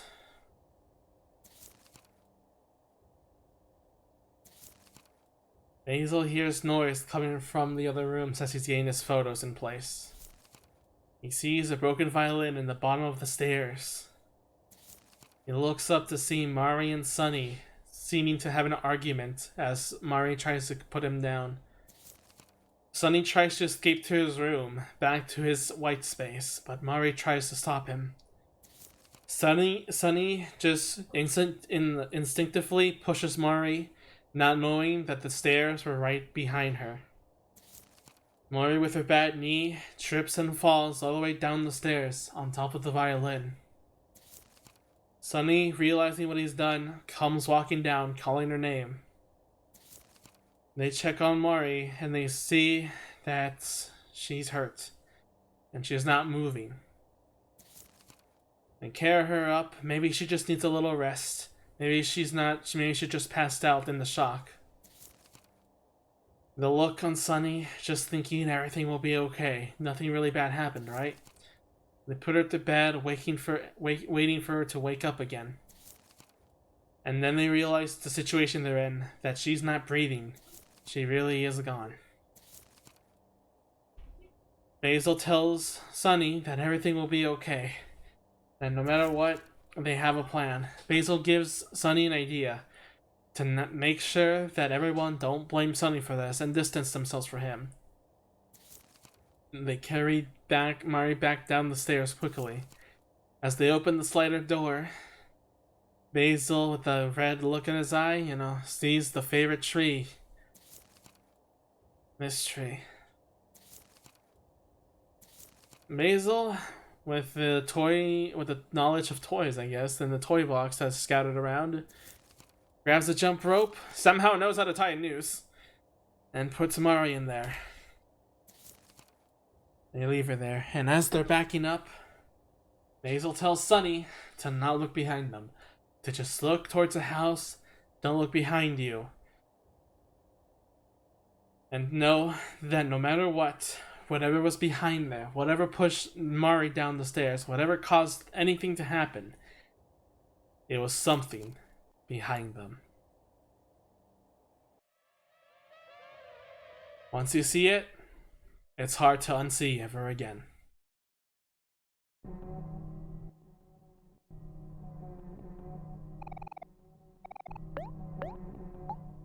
Now, this is very important. However, there's a couple of things you actually can do here.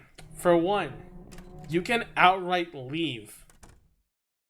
If you so choose, you could go all the way back home and get the regular Hikikomori ending, moving with the car and just living out like nothing happened, with something, though, following behind you. Even worse, since you now know the truth.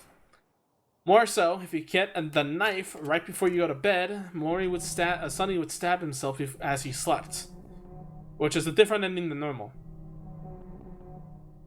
The other ending, though, Would you like to go to sleep?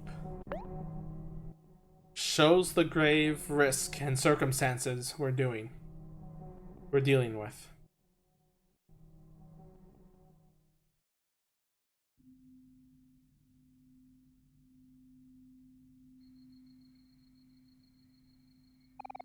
I'm so sorry, Basil. Please forgive me. Why, Basil? Why did you do it? Sonny, why does this keep happening to us? Please, Sonny. You shouldn't be seeing this. You're supposed to be moving out today. On your way to a fresh new start. We'll take care of everything here. Go on ahead. We'll be okay. I think. Why am I so useless? We open the door. Do you want to look in Basil's room? And see probably the most disturbing thing in the entire game. The reason we're fighting for all this, the reason this is a big deal, is because this is what happens no matter what.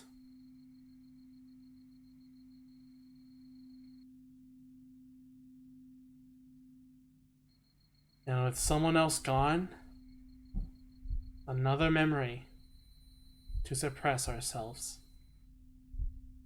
There is nothing here.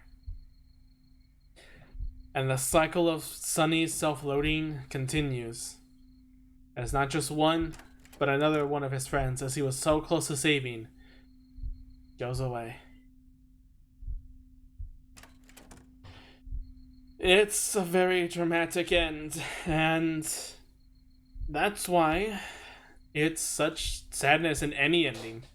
Because no matter what ending you get, this is the result of it. But of course, we're not going to leave it like that.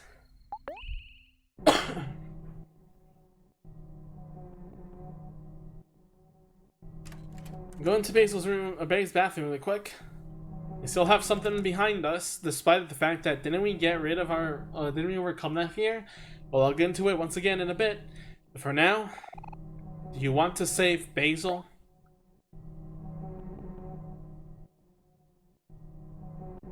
Everything has been asking us for a question. A question of, do you want to open the door? Do you want to do this? Do you want to do that? And it's led us to this. A similar scene to Basil well, not behind us, but looking away from us in headspace in the flower of fields and trees. It's all about answering the question, not just opening the door, but do you want to save your best friend?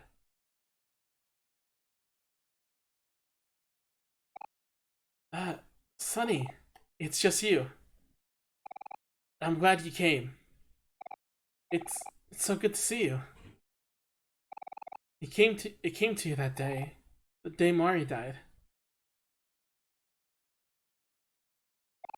When Mari fell, you couldn't have done it. It was something behind you, wasn't it? You're a good person, Sonny. I know you're a good person. A good person wouldn't do something like that. After all this time, you finally come back for me. But tomorrow, you're going away. How could you do that? That's mean, Sonny. That's so mean. There's something all around us now. Can you see it, Sonny? There's no way out of this, is there?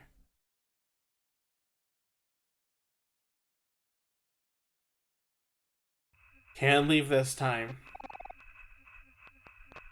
Sonny is trying to leave the same way he did in the bathroom, but this time after seeing the consequence of Basil, the guilt and the fear is too strong now.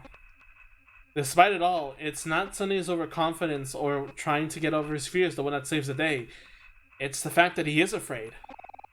Stop trying to leave me.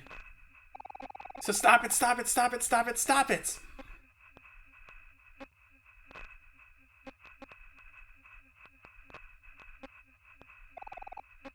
I don't want to be alone. Not again. You can't leave me again?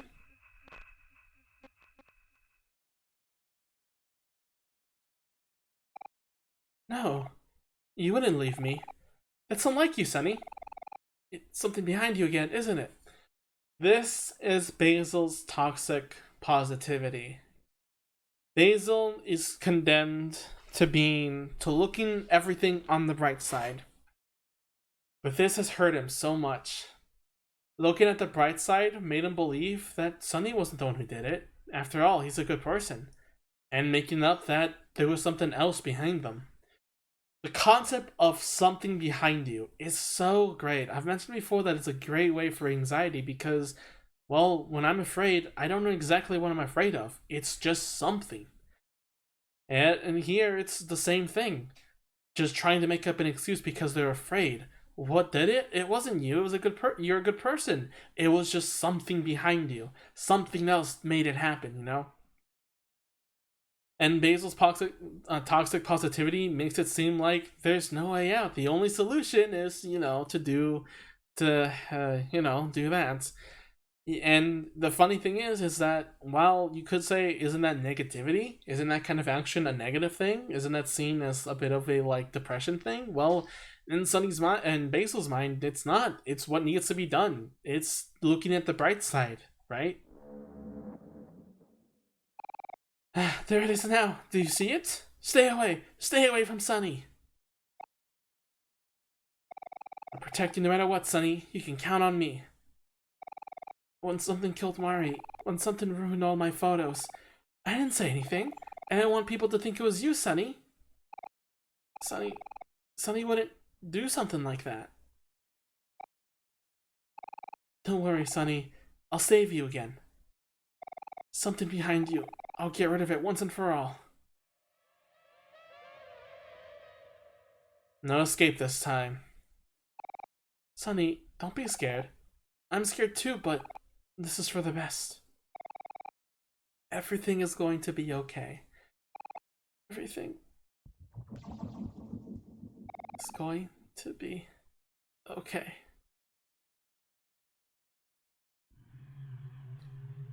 One of my favorite fights in the game. And even more so, if you know the OMORI beta or the development, originally the energy meter was represented with a heart meter. I didn't know that at the time, and now you can see the context of why. The energy meter is back, but it's a heart rate monitor. And if this was any other lesser game, if this was anything less of the extraordinary, it would have been as simple. Oh, we're afraid. We're up against a scary thing. Let's just calm down, and that way this fight is solved, right? But it doesn't work. You tried to calm down, but your lungs fought to breathe. And then you realize something. You realize something deep. The entire time you were facing your fears, remember how I said it was great us facing our fears, that it isn't attacking or anything, that it's better than headspace, you know? I lied. It's still as bad. Because we were facing our fears in our head. This is the first real danger. The real consequences Sunny's is facing for lying and being in isolation the entire time. The skills don't work because he's not in his own mind anymore. He's in real danger, about to really get hurt. And in this world, the body just will not calm down. You cannot calm down. You cannot focus. You cannot persist, because this is a real situation. This is what reality does to you. Everyone says just calm down and everything will be fine. But in reality, when it comes to a situation like this, or in other places, you can't calm down. You have that moment of being afraid, really afraid. You don't have any other option because you're getting hurt yourself, literally. And mentally, you just can't help it. There's nothing else to do. You're irrational, you're thinking fast, your heart rate is beating me. is beating so hard, you know. There's not much you can really think of doing because your mind is already concerned about the thing in front of you and being afraid of all your fears. And I like that constant, you like to run. I don't know if I was the only one who does this, but I've seen many people that play this game, and when they receive the notion you want to run, all the time I see people going to the run button and pressing a few times, just spamming it for a while, seeing that it doesn't work. You want to run, but you can't. The fear is too strong. You know, if you run, Mari is going to haunt you again forever, and you know, and Sunny doesn't want that to happen. But he's facing something he really cannot do anything about because he's thinking irrationally.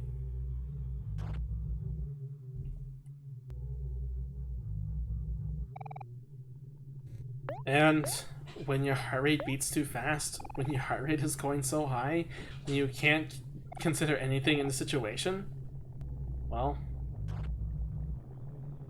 what happens next? But I think everyone does when they're afraid and they can't calm down.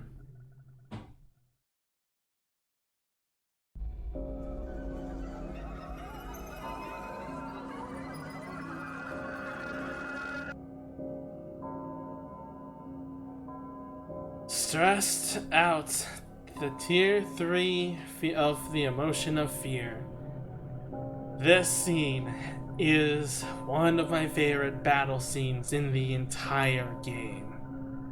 Everything going into a black and gray area, seeing Sunny's now more panicked phase extremified. The background, instead of just being a darkened white and black like an alternate of all the other emotions, now it's pure static, exactly what stressed out feels like. The text being just pure white, filling out the entire bar. The heart rate monitor going crazy with its numbers, and seeing just that phrase, everything is going to be okay, in the heart rate monitor instead. Nothing else you can do, just fight. It's a moment that definitely everyone can attest to at some point in their lives, because it's true. At some times you just get freaked out, you just stressed out and have nothing else in mind, you know? And that's what makes this fight so incredible in a way, because with it and the song with the bells, it's just emotional. And seeing the portrait of Sunny's eye being stabbed and half the screen blackened, you hear that heartbeat again as you hear in Headspace.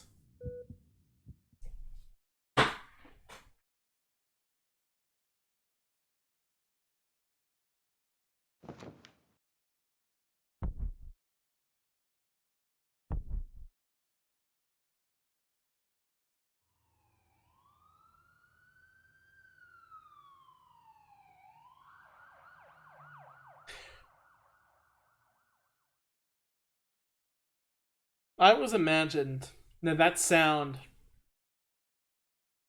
At first I thought it was them both collapsing down on the floor, but I think it's actually only Sunny is the one collapsing.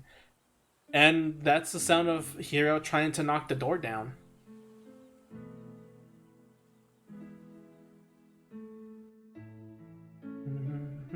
We see Miu again. You little buddy.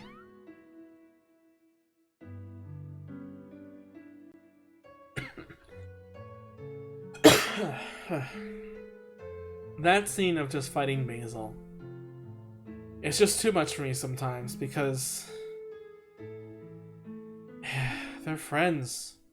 And to see them fight like that, to see Sunny stressed out for the first time, it got me the feeling of the first time I saw the fear emotion. Seeing something for the first time, that's how it felt again, just more extreme, because I can't do anything this time.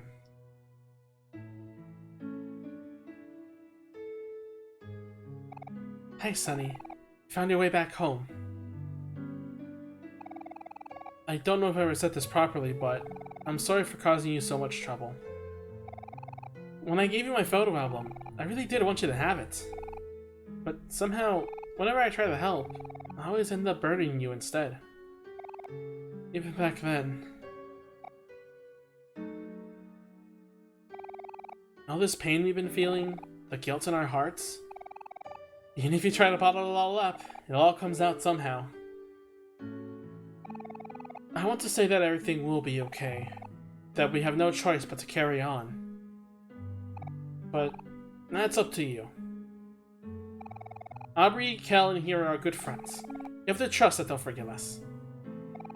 It's hard to truly believe that, but the photos in our album, they're not just photos, they're real memories. Our memories. It's proof of our friendship. Hold those pictures close, and remember what you want to protect. Sorry, it looks like I'm burdening you again. The path to your future will open soon, but only you can decide what to do in the end. It's not much, but I'll be cheering you on. Now we have our new goal. We know the truth now, but not the others. Despite how hard it may seem, the entire game rests upon the gang knowing. And now it's time to hope that they will forgive us. But even if they don't, that doesn't matter. The truth has to come out, no matter what.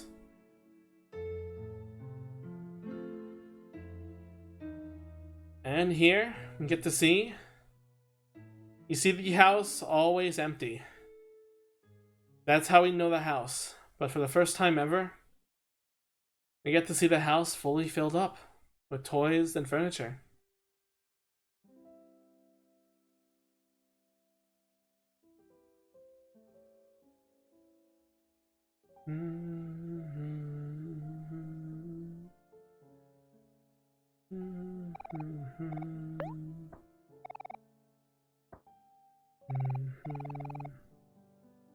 Toaster, Mom says that you're older than me. The stove. Mari begs Hero to cook for her often, but since she makes too much, she ends up cooking for everyone. Getting bored. Mari accidentally cut her finger here. It was the first time I saw her cry. Kitchen sink. Washing dishes is the worst. Microwave. I enjoyed many good meals with this. Kitchen counter. Mari and Hero like to do their homework together here. Trash can. Mia likes to hide in here. An unfinished cup of coffee. Mom leaves these around wherever she's stressed. Kitchen counter. Mari and Hero like to do their homework together here. I already said that one, but oh well. Small drawer. Mom couldn't decide what to put here. Books that Mom and Dad has collected over the years. All they do is gather dust. Books that Mom and Dad have collected over the years. All they do is gather dust. Table lamp. It probably came with the house. A regular house plant. Nothing special about it. Mom's porcelain vases. There used to be a lot more, but I broke one of them. Mari took the blame for it, though. Basket full of fruits. Mari is adamant of having fresh fruit in the house. Family photos. I see some of my relatives in more photos in real life. A TV remote. Dad gets really mad when it goes missing, even if it's usually stuck in the couch. Some small toy cars. Kel must have forgotten to take them home again. A coat rack. It's his dad's hat, but I've never seen him wear it. Nice bed couch, perfect for falling asleep. You can never seem to sit through a whole movie. Shoe rack. Mom's shoes are a mess as usual. Floor lamp. Kel and I knocked over the last one on accident. Mom wasn't too happy about that. We always had a large backyard, so it's nice to finally make use of it now that there's a tree house. The tree house is further back, but I can still see my favorite tree.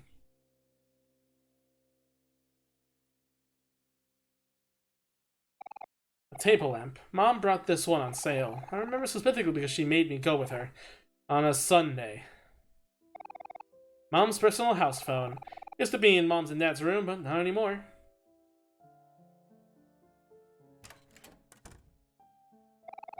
Dad's bonsai tree. It's grown a lot since I last saw it. Mom and Dad's wardrobe. I'm not allowed to look in here. Alarm clock. For responsible people. It is set to be 5 minutes early. Mom and Dad's bed. Mom sleeps on the left and Dad sleeps on the right. Some dirty laundry. Mari always makes me to fold laundry with her. Or asks me to fold laundry with her. One of 2 old grandfather clocks. This one always seems to be running behind. Some fake plants to decorate the hallway. I don't even care for them that much. Some fake plants to decorate the hallway. Yeah, same. Bathtub. I don't have much of an opinion on baths. Some toiletries? Everyone is supposed to have their own section, but no one can really tell by looking. A toilet. Very reliable. Little plants. They're supposed to make the bathroom smell better. I'm not sure if they work, though.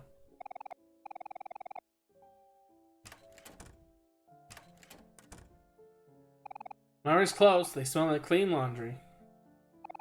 Mine and Mari's school books. Mari has been coming home late because of cram school. She must be tired. Dad's old computer. He gave it to us when he bought himself a brand new laptop for work. A phone that Mob made me put in my room. Behind it is a detailed schedule. Mari always has everything planned out. Mari's bed. And mine too, and I had nightmares. Baskets full of baby toys. Haven't gotten around to throwing them away yet. Wardrobe meant for clothing, but these days it's mostly full of old toys and candy.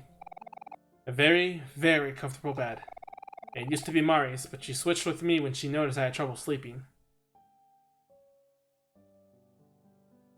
It's nice to see the house being folded, because it makes you feel like, yeah, this is the original house. This is what it used supposed to look like. This is what it's supposed to look like before everything changed.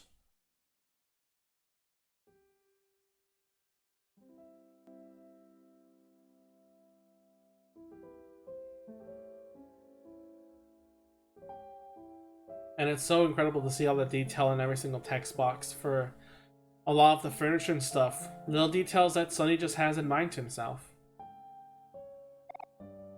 Sonny, it's almost time. You've been through a lot these past few days. Must be tired. We all make mistakes. You've been running from this one for a long time now. It's tough to own up to them sometimes, but you'll forgive yourself, won't you? You can do this, Sonny. You've worked really hard to get to this point. There's only one thing left to do now. Know that I'll always be watching you, okay? As long as you remember me, I'll be here.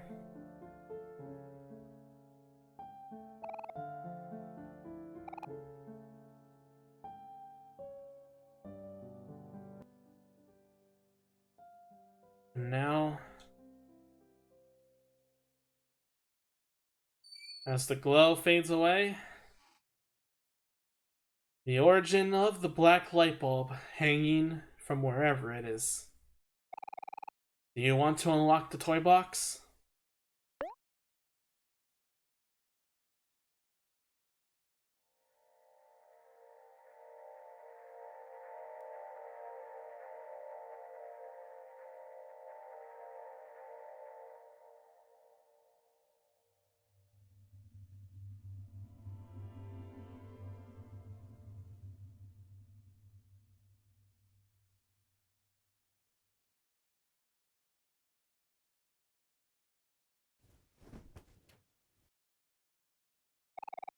You got a violin. Strands of long black hair entangled in its strings. You got sheet music. The paper is torn and wrinkled by blood, but it can still be read.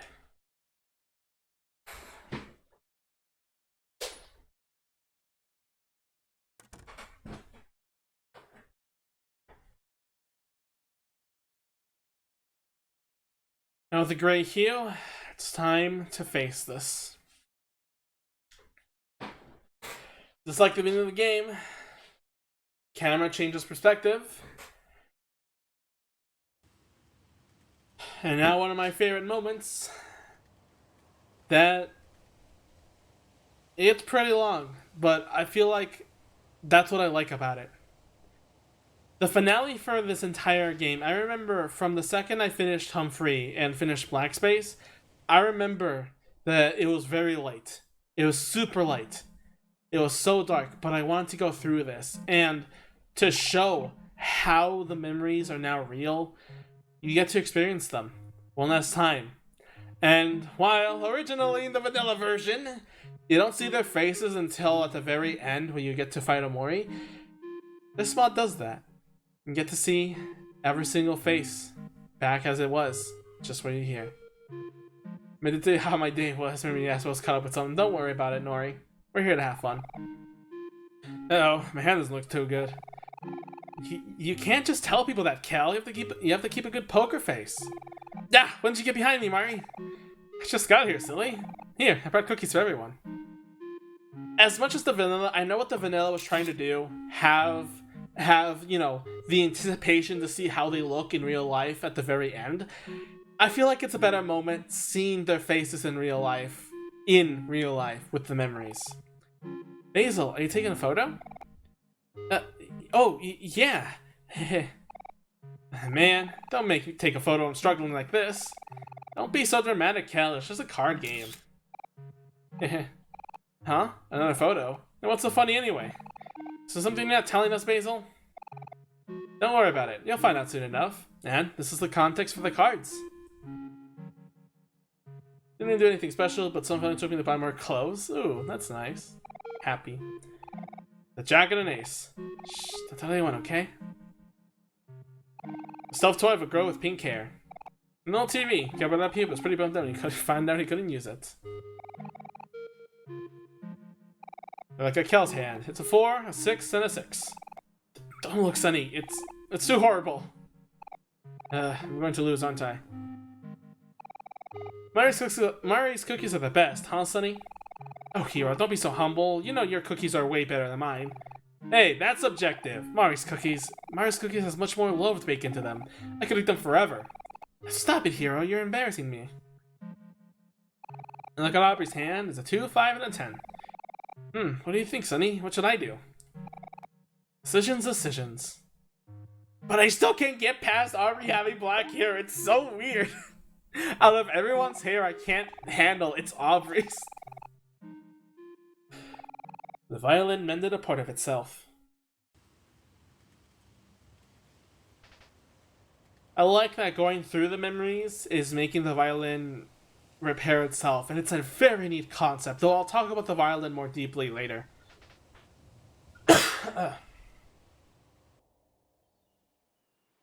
If anyone complains about this section being pretty long, I feel like it improves it, actually. I honestly feel like it improves it, because... And bye Nori, love you, have a good Christmas. And I like just to say, I feel like the fact that this is this long, I feel like it improved it. It made me feel more like invested because I wanted to keep going. I wanted it to end. I didn't want to stop at any point. I wanted it to keep going. I wanted to keep going to see the end. And while I could just say, I wish it was shorter so I could get to the end faster. No, I feel like it being longer made me more invested. Yay, thank you, Hero. Look at you, such a big, strong man. Not now, Mari. Woohoo! Nothing means a nice, juicy watermelon on a hot summer day.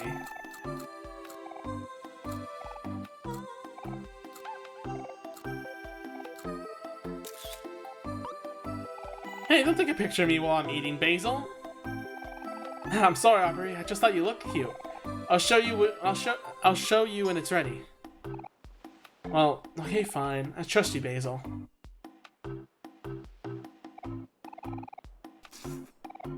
You gross. Stop spinning seeds on me, Cal.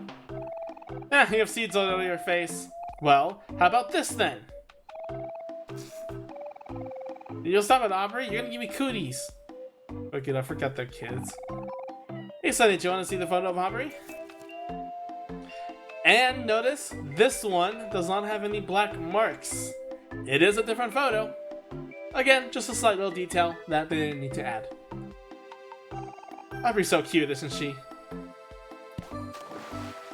That beach ball is dead.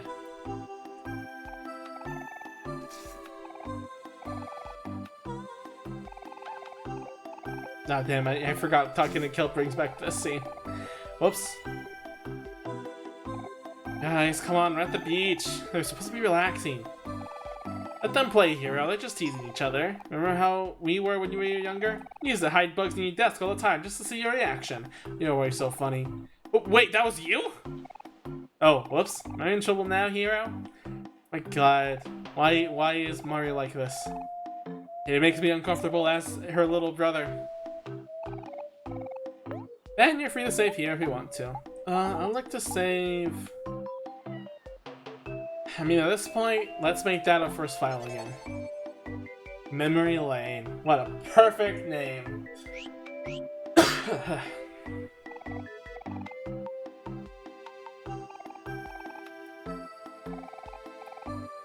It was delicious. My plastic bag, it's functional. Yeah, that's pretty much me. It's plain, but it works, right? Relax, unwind, and enjoy.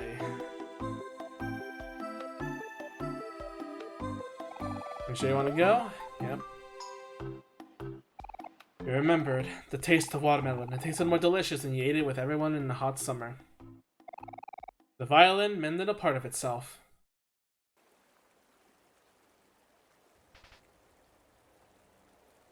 I'm gonna go out. Hang on. I'm gonna retweet this real quick.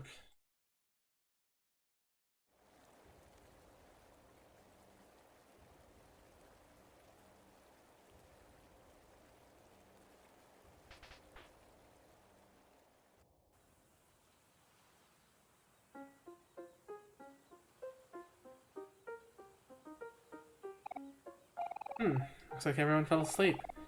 I guess it's just it's just us three now. Has the mended enchantment, God.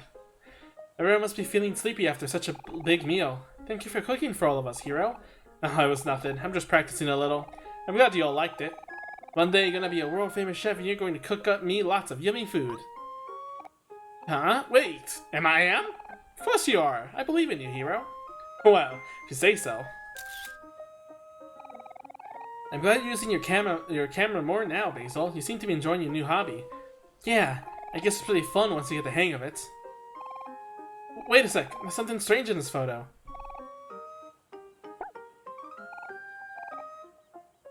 It's rare to see Basil's angry face, but you know what? It's adorable.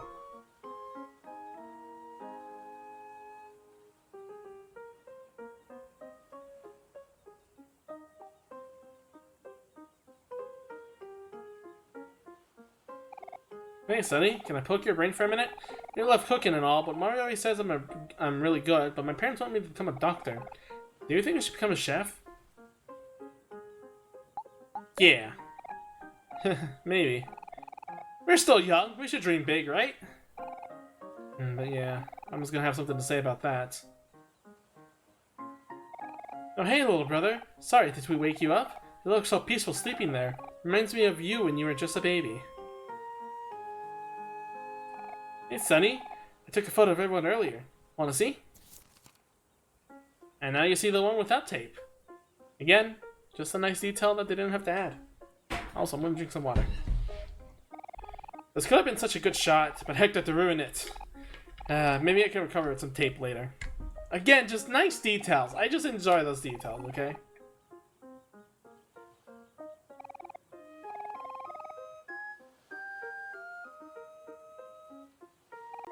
Mari's cookies.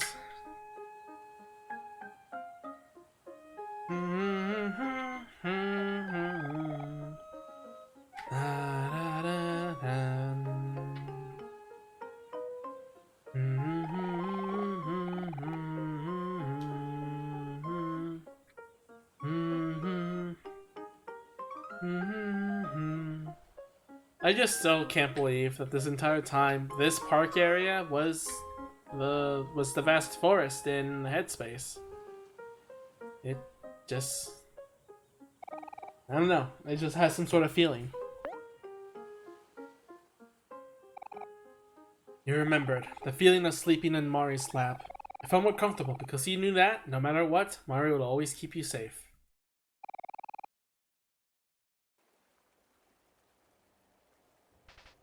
And now the next one is one of my favorites because it is super adorable and it shows a part of Sunny and Aubrey.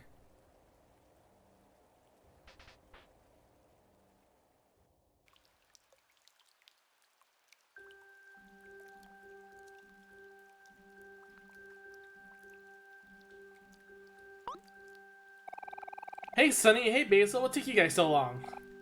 Sorry, I got carried away playing this new game where you fight each other with these things called pet rocks. Basil, take a picture of my new raincoat. Oh, okay. One sec.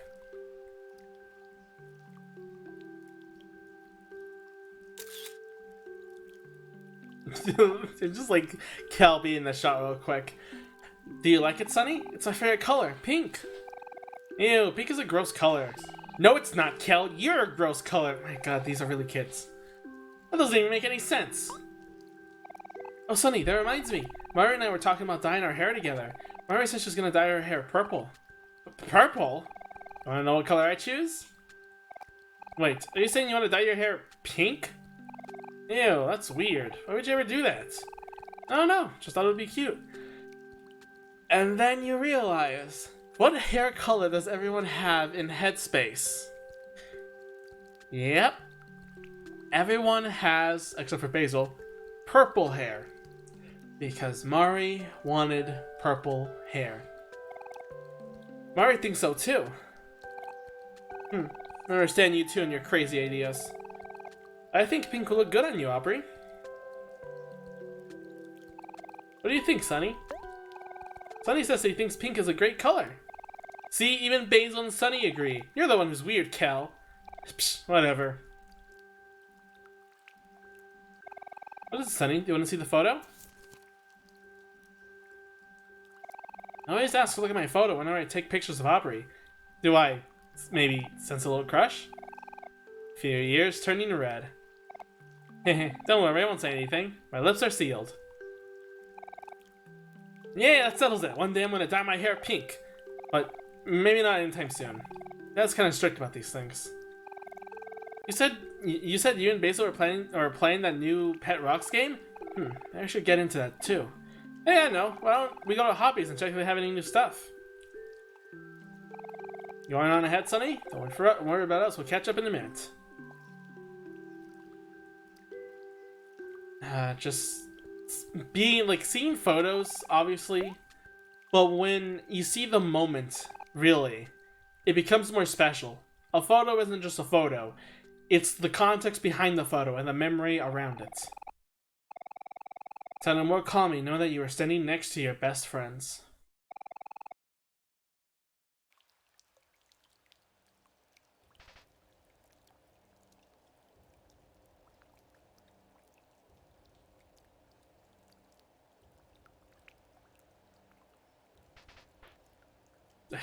Just running past it doesn't come up fast enough. It's annoying because it is weak. Are you sure you don't want to be in the photo, Sunny? Sunny is a bit camera shy. We all have those days, don't we? It's okay, Sunny. You'll get used to it soon enough. Wow, this cake looks amazing. You really outdone yourself this time, Hero. Yay, thanks, Hero. I love strawberries. Basil, what wish you're gonna make? Hey, you can't ask that, Aubrey, or else it won't come true. Huh? Is that how it works? And in that case, I wish that Kel will get straight A's in school. Hey, you can't do that! A wish? But what should I wish for? I have everything I could want right here. Oh, I know. I think I'll wish for... Just kidding. It's a secret. Nah, I want to know though. Guys, if we don't hurry, the candles are gonna melt. Are we all ready to sing? Yeah, you bet. Did you want to start us off, Mari? Sure thing.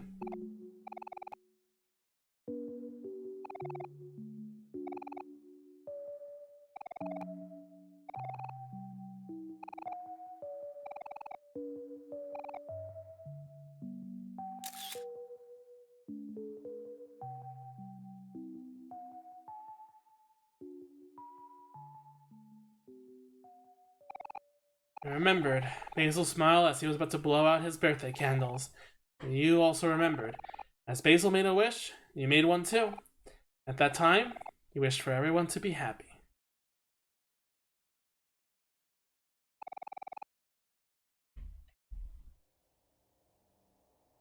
And now it's snowing, the best weather effect of them all. Ah, ha, ha, ha, ha. I knew that was the perfect time to... Okay, no.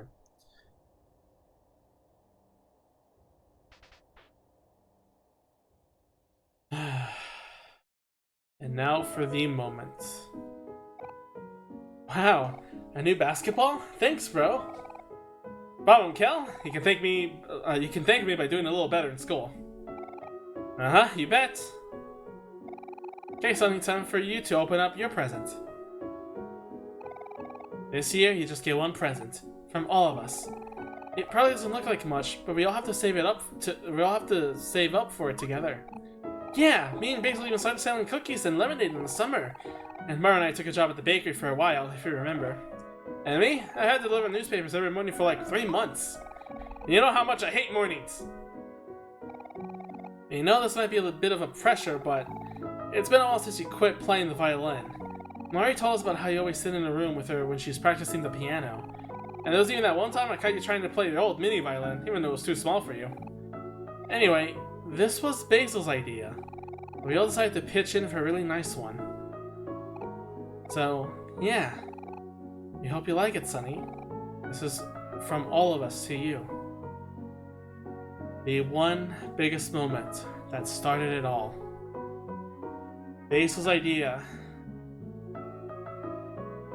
The violin in that one Christmas. The one thing that everyone just thought would fit Sunny. It's what he wanted to do, right? He just wanted to spend more time with Mari, though. He just didn't have the words to say it. All this effort for his friends to something that he might even consider a burden is hurtful to him. It all started here. And while I know this is not a point of the story or anything like that, it just comes to show that sometimes a gift can be a burden to someone else. Even if it doesn't seem like that, you know? It's your very own violin. I hope you like it, Sunny. Go on and try it out.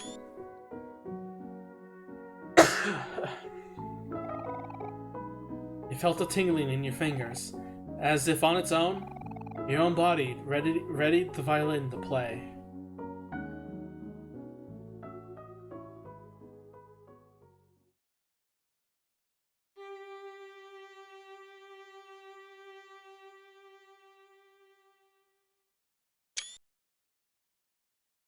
The first photo. You remembered. The anxious feeling in your heart that you had played the first note on your new violin. That it scared you, but you didn't mind. Because they believed in you. No matter what, you didn't want to disappoint them. Because they were your friends. The violin regained its shape. I need to bring up the fact that I love how as soon as you see the first photo for the violin is when the violin mends itself. I know it makes sense, it's probably obvious, but it's still so good to think about, you know? It's still so nice, you know? It's still so nice. And going back to memory lane, if it was just photos, it would be one thing, but being there to live the moment, to experience it, to see it happen, it makes the moment a lot more special. And I feel like it's what makes this moment really great. But now it's time.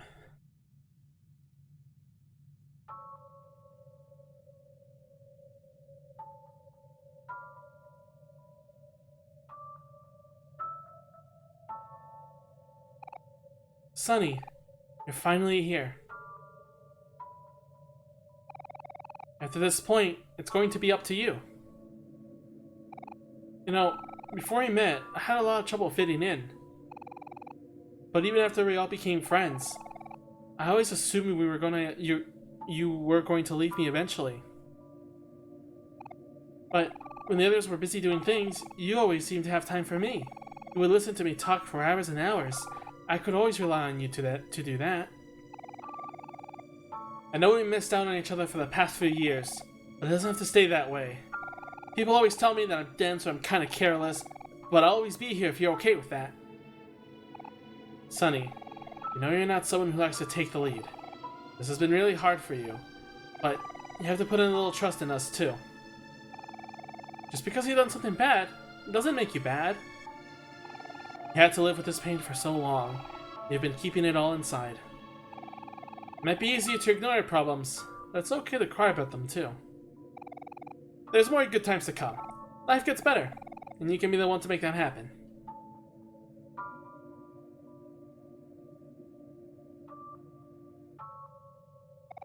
Whatever happens next is going to be your call. But we're here for you, because you want us to be. And we really hope that this isn't goodbye. No matter how far you push your feelings down, they'll always come back somehow. And what you do with those feelings, that will be your truth. Hey, Sonny. Recollect for me, alright? You can do this, Sonny. I promise to stick with you until the very end. Yeah, I think we'll always be best friends. That's okay with you too, right? Whatever you end up choosing, we'll always want what's best for you. Keep us in your thoughts. We'll be cheering you on.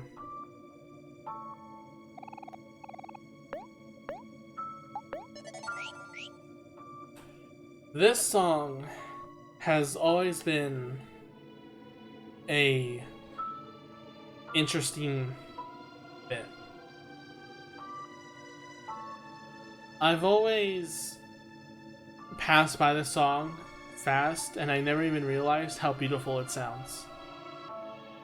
It's just the sound that the journey's almost over. This is the last fight. Well, it's the last thing that needs to be done. The last thing that Sunny needs to overcome. And honestly, that's what it has to be. Also, I'm gonna really quickly... I'll quickly make this...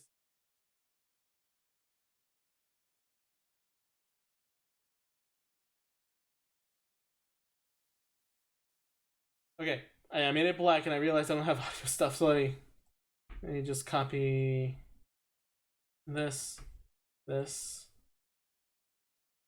not that. Okay, now I add, there we go.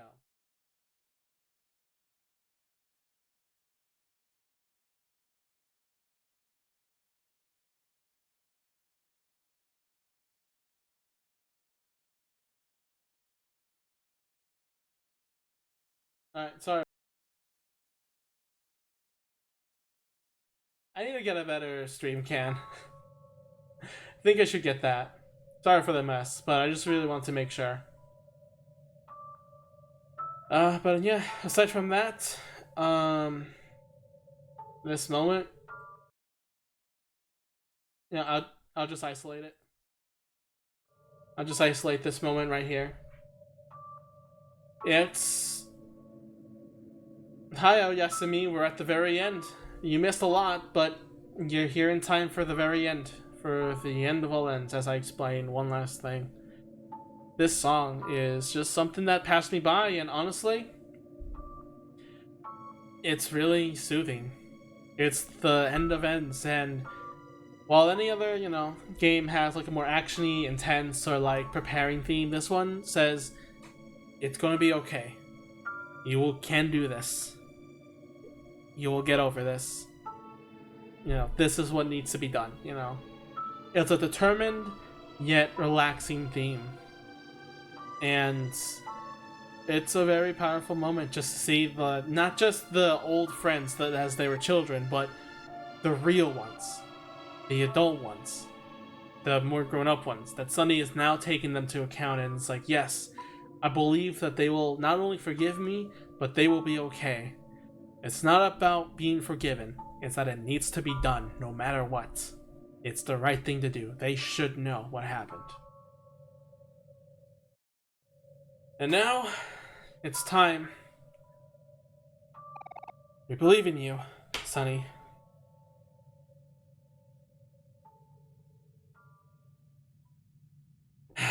It's time. Empty music stand. You want to place down your sheet music? As we're going along with this too, Oyasumi, how are you for Christmas? How has your Christmas gone?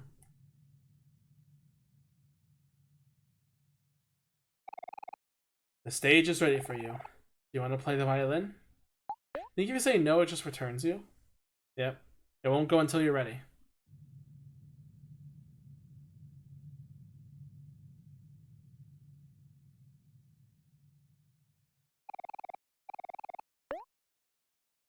It's a little thing, but I like that you have the choice to say yes or no, and it just delays it, because sometimes you just need a little break to prepare yourself. It shouldn't be done all at once. You need the time to prepare. People need the time. And as long as it doesn't, make you become isolated, as long as you eventually do it, it doesn't matter. Take the time to prepare yourself for a mental battle.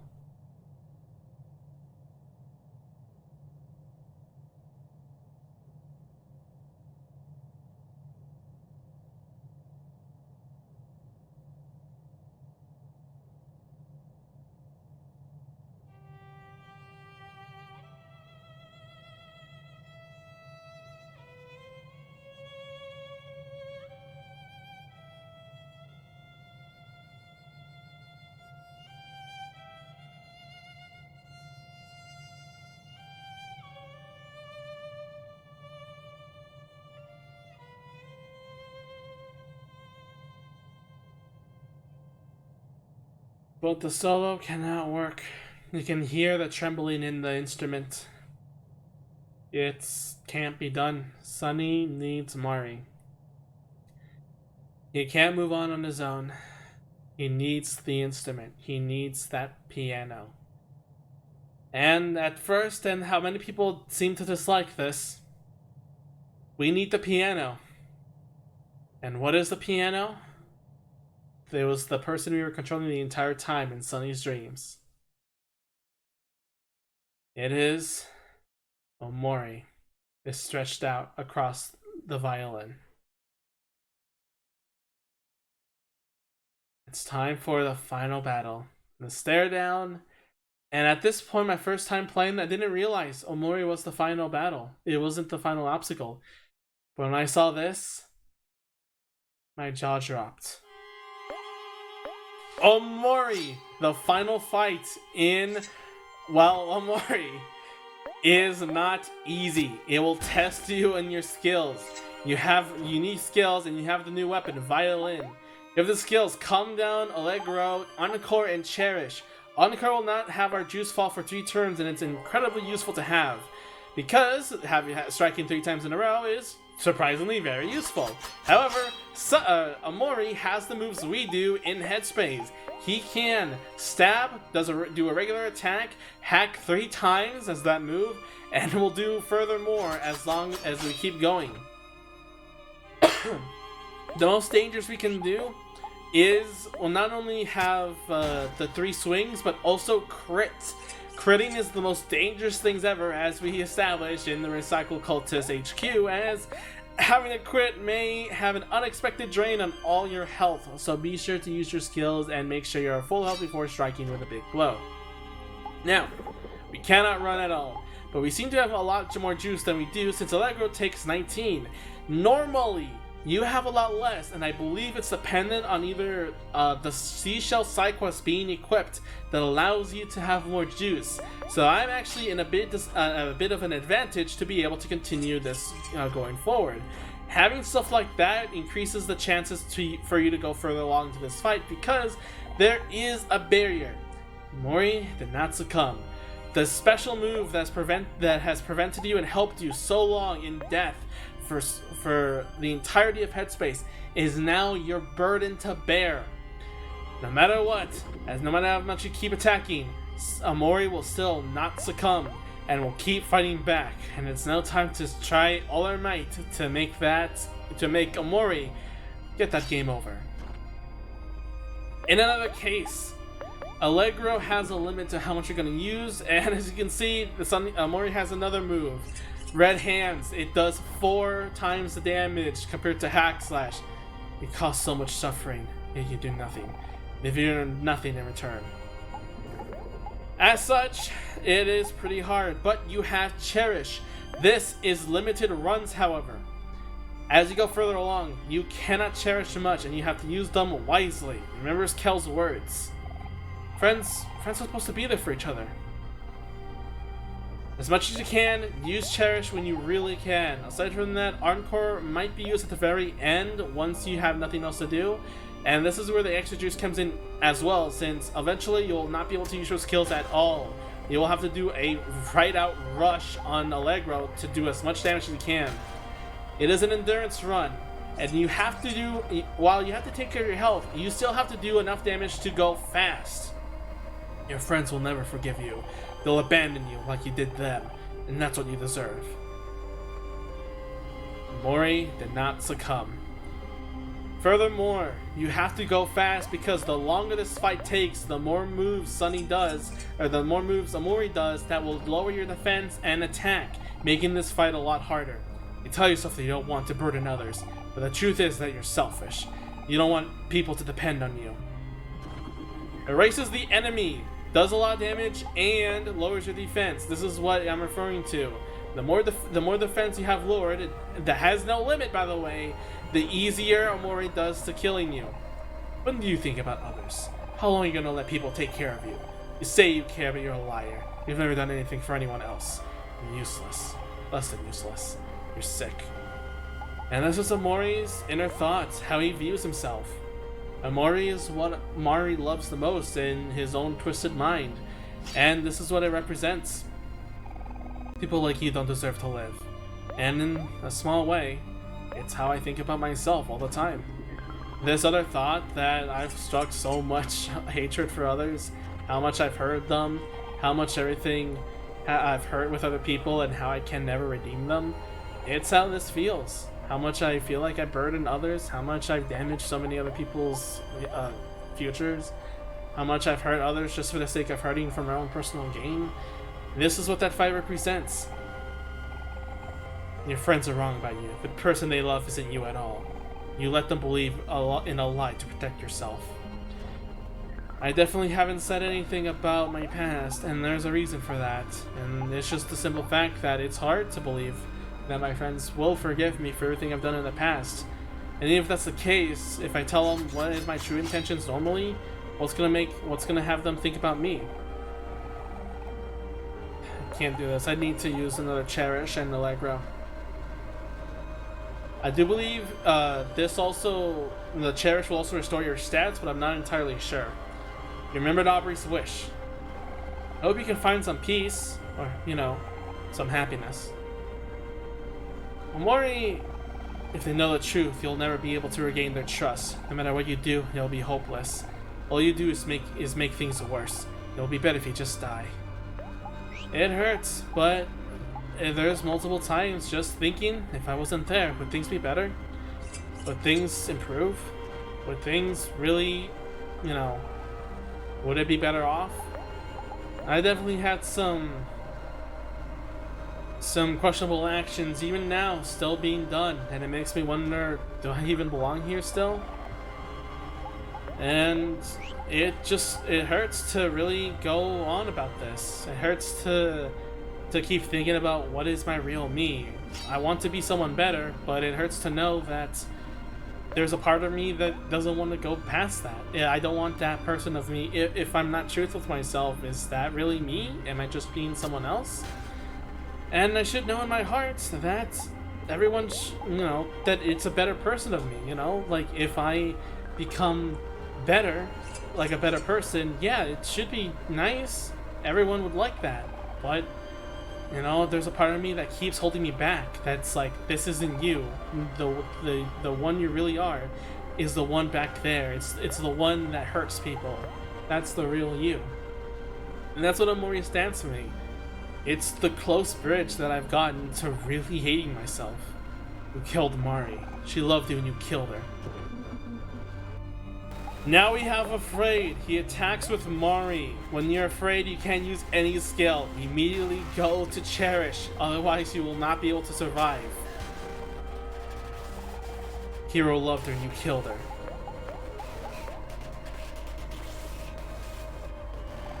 You remembered Hero's promise. Last time, we made the mistake of leaving each other when we needed each other the most. This time, we'll stay together. It's a hard moment of believing to make sure that everyone I know would blame me, would call me out, would do all sorts of things just for the sake of, it hurts. It just really hurts. I loved her and you killed her. It's the thing that I feel, even when I was in a trip, I have to be conscious of myself to not do anything wrong, to not mess up, to not go into that place. And even though it still went all well, it was scary to go against this, to go against that. Yes, this is me. I'm going with these people now. I have to, right? Can I regular attack, or we're still doing a lot of damage to me? I'm gonna go regular attack and hope that works. Okay, cool. He just attacked. Stab only does a crit, but it does so little damage that it's not even worrying. It's actually better for that way. And now we get the text. Omori will not succumb. No matter what we do and when we fight, Omori will not go away. And these shadows, it is very rare to go this far without dying. But these shadows is supposed to be the imaginary mind of Sunny, that if he did tell the truth, they would hang themselves too, joining Mari. Is that the future they deserve? Is it really worth telling them? Would it just make things worse? At this point, we cannot calm down. We're gone again. Omori erases the enemy.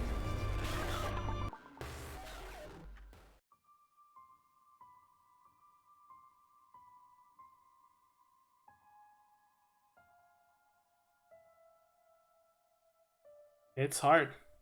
It's hard to be over that. And of course, since I do want to show everything, do you want to continue? No. There's something about this ending. And something I agree with it so much. When people are in a traumatic state and really are going through rough times, you see they're getting better and you see them making progress, there's a problem to that. That thing is, well, what if they give up at the very end? I mean, they tried so much, right? To go through the entire thing, people can still give up at the very end, you know? And it's worse at the end, because they've been through so long, they've been through so much. And this is what happens. Welcome to White Space. You've been living here for as long as you can remember. Just because someone is improving in their own mental health doesn't mean they can crack at any time. There is a point where if they ever gave up at the very end of that finish line of beating what they were struggling with for so long, they don't make it. And it's a lot harder for them because the light bulb is gone. Without a light bulb, there's nothing to contain the darkness, and they're free to just go on. Everything resets, but no something in there. We're back. Instead of having the piano of Mari, it's back to the retro music, and we see that door once again.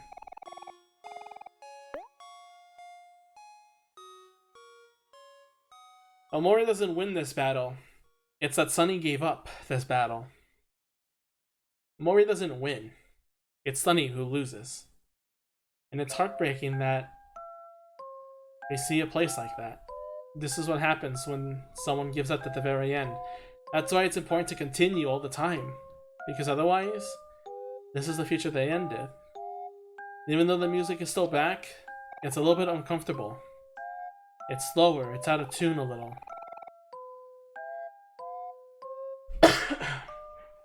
And even though I know this, and I will consider it as not canonical, I like that there's an alternate one. You know why?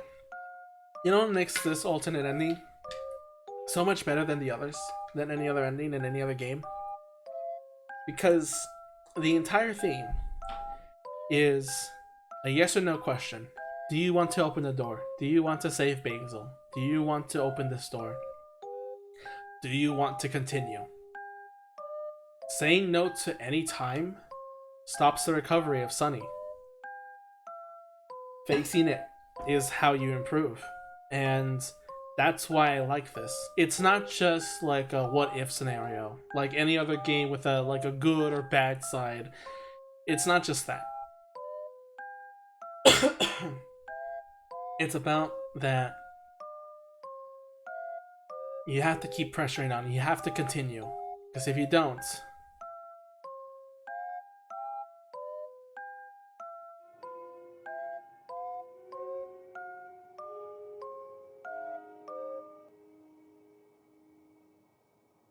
if you don't.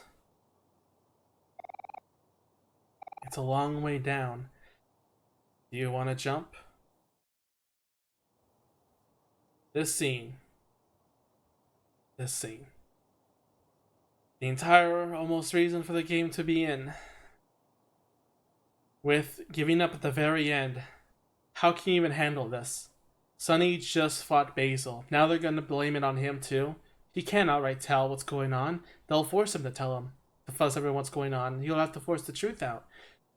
There is only one way out of it. If you give up at the very end. And it's a sad sight to see.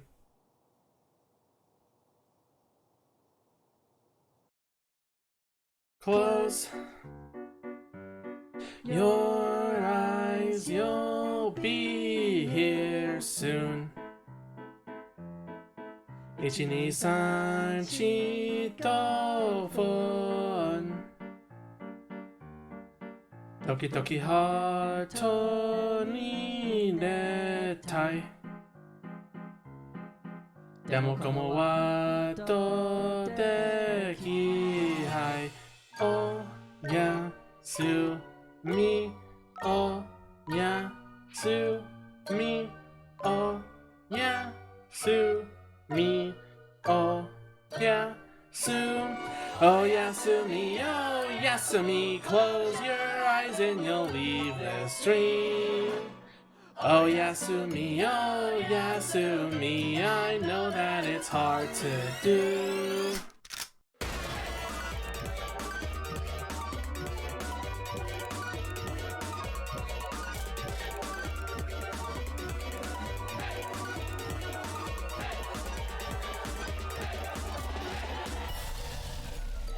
Yasumi, close your eyes and you'll leave this dream.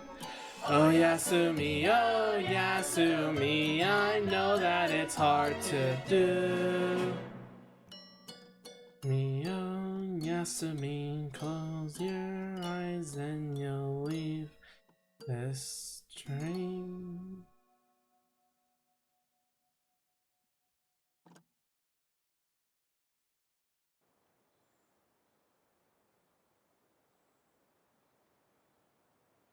Well, he faced his fear, and he got to the outside world, but at the cost of his mental health. It's not the true ending, obviously, but for what it's worth, it's a great reminder of how just giving up at the very end can lead to the worst of endings. Let's try it again, shall we?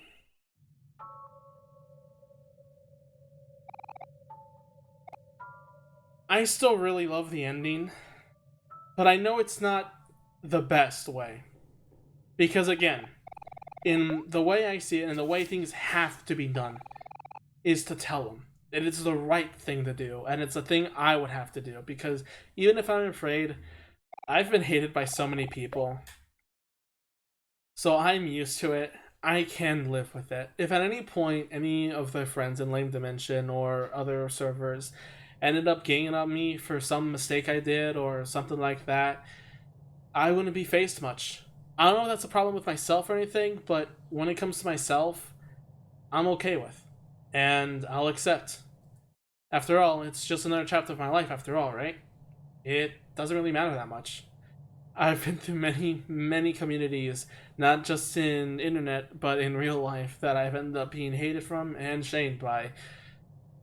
I can take it. I've been there before. And I know what needs to be done to do the right thing.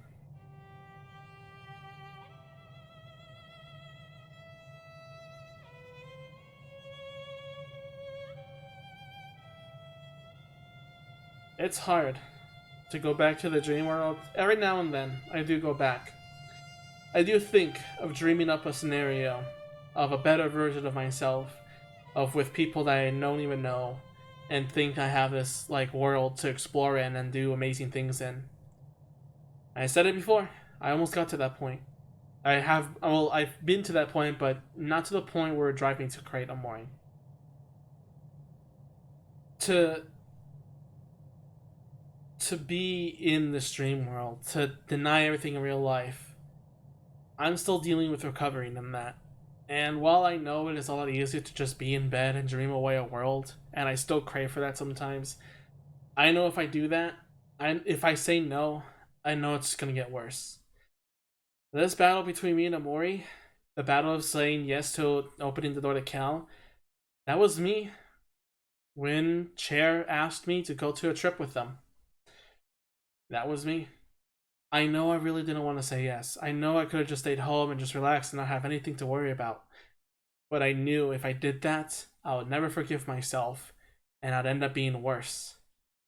I had to say yes and fight Omori.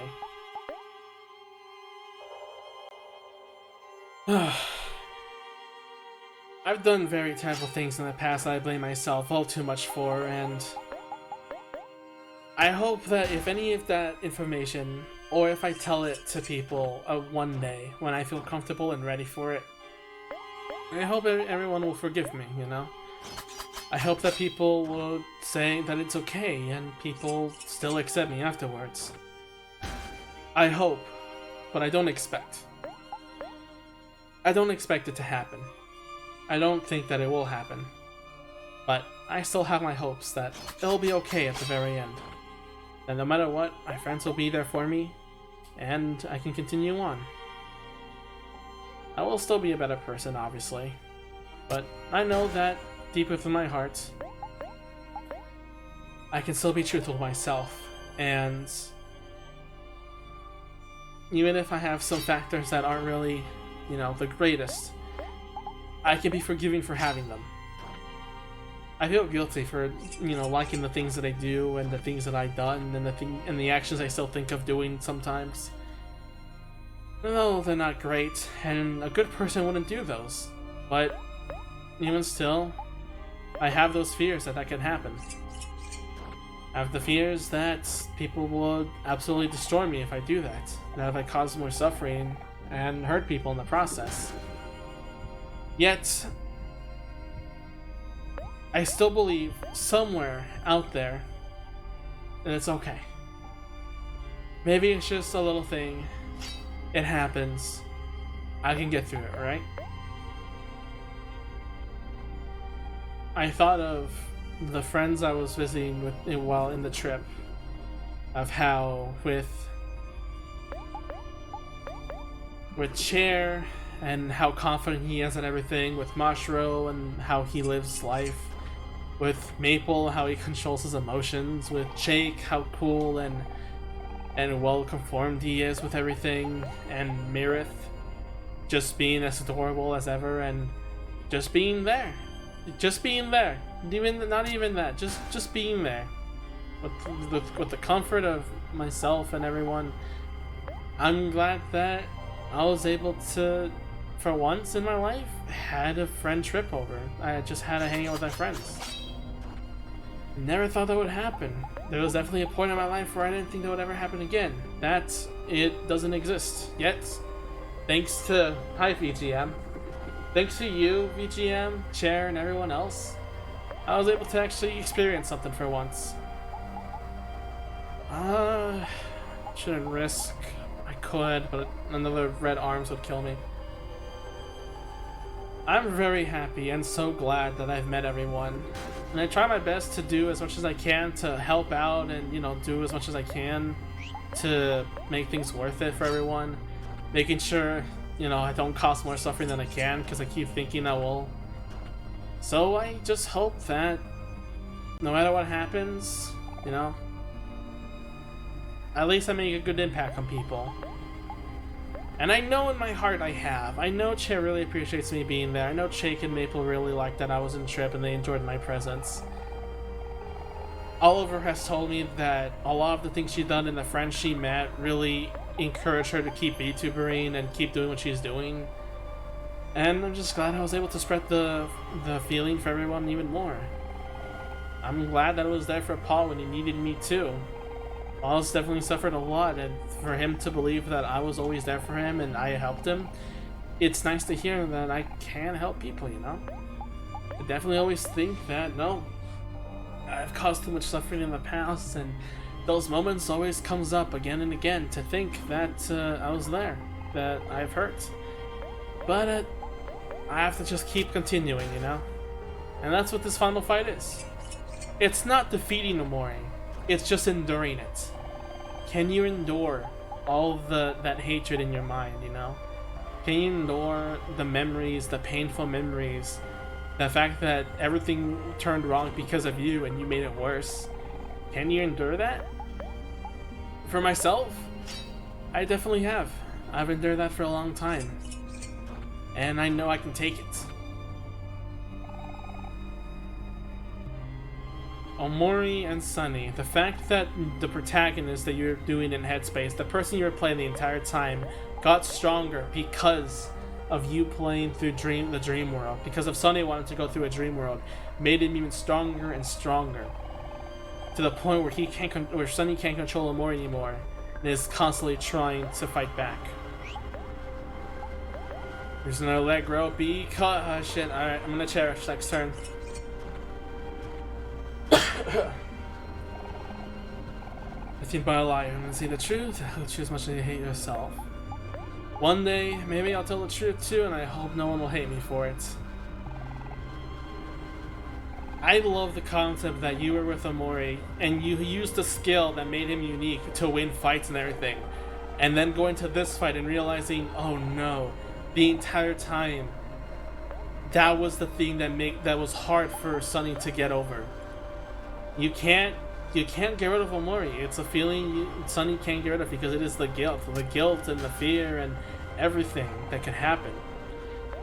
It was meant to protect Sunny, meant to go to the dream world thinking, you know, to have a better time, to dream better, to imagine a situation where everything is okay. But that wasn't it. That wasn't it at all. Thank God you did that instead of the other thing, because if you did Ray Hands, I probably would have died. And, well, it took me a while to realize, yeah, Omori is the piano. Omori is the thing Mari cherished the most. What Sunny feels like, Mari loves more. A person that is the piano that she spends all the time practicing in. That's what Omori is, the piano. Sunny believed himself that he is unloved to the point where Mari would not love him anymore. Like, he accepted that. Mari doesn't love me. Mari loves the piano.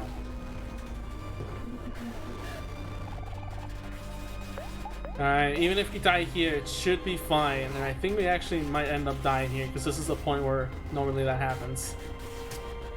Or not, never mind. Let's go ahead and use Electric Row and just attack. Let's keep going and let's see how far we can get. Never mind, we can't do that. I think we're actually dead here. If I just regular attack, they would have done more. When Omori uses that as fear, yeah, I can't do anything. If I calm down, he's just gonna do it again, so unless this is gonna be it. Of course he used that at the very end. Okay, maybe can we live through this?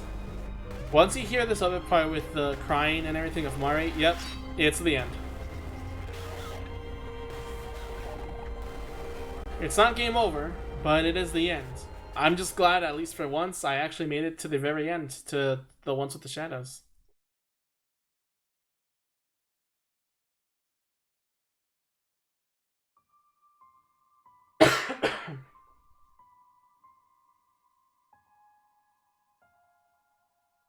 And to bring it back, you don't get the normal, do you want to try again? Because that's not what it is. It's not a fight to win. It's not a boss to beat. It's an endurance. Do you want to continue? The answer must be always yes.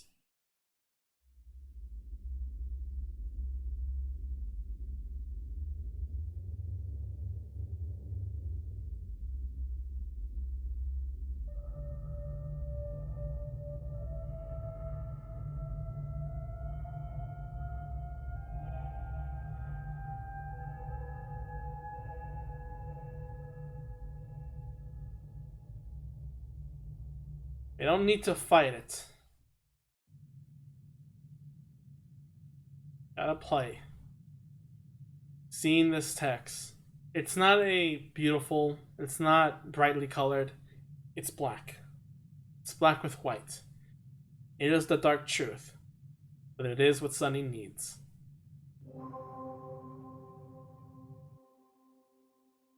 Time for the final duet.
That sequence is one of the best, and it never fails to make me cry a little.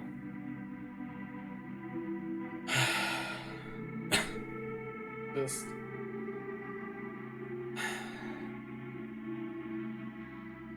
It's just beautiful, man. And seeing this, and Omori finally dropping the knife, Sunny no longer needs Omori to protect him. I no longer need my own dreams to protect myself either. Whatever happens, happens. I may not be ready to face reality and face out there, but I'm definitely ready to do whatever it takes to get there. I'm ready to open that last door. And it's just an entirely great scene to see it finally finished. A bow to the true Mad Lad. And for once, there's no prompt for opening a door.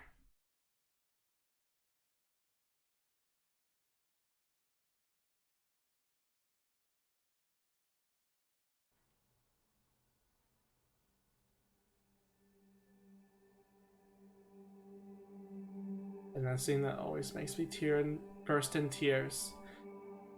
Sunny waking up and, for the first time, just crying. Just seeing that the first time he's finally healing, he's finally going to cry about it. Feelings that he's been holding back forever, it's...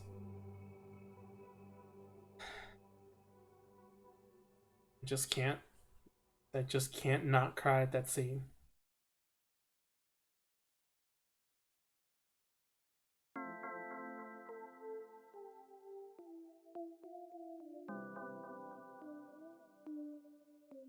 Universally loved.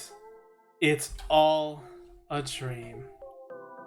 Finally. Receive all flowers in the hospital. And finally,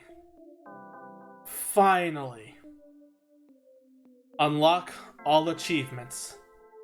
Thank you for playing, Omori.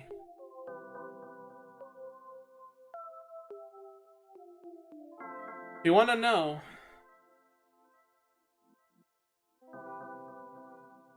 it seems like the first achievement I ever got, yeah, was February 8th. So a month and a few days after Omori's release. After I downloaded it, or I bought it, I think during the sale, or just bought it. Yeah. A few days after its release, Nitrored posted it about talking about it, and I immediately bought it because I knew it was going to be like a pretty good game. And then I realized I was getting into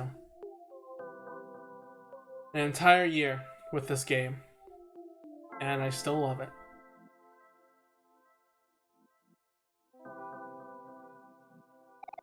Flowers from Kel and Hero's family, and Aubrey. Sending a little get well sunshine on your way. We miss you, Sunny. Flowers from Charlene's family.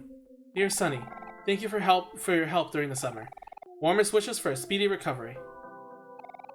Flowers from Mincy. Thank you so much for motivating me to keep sketching.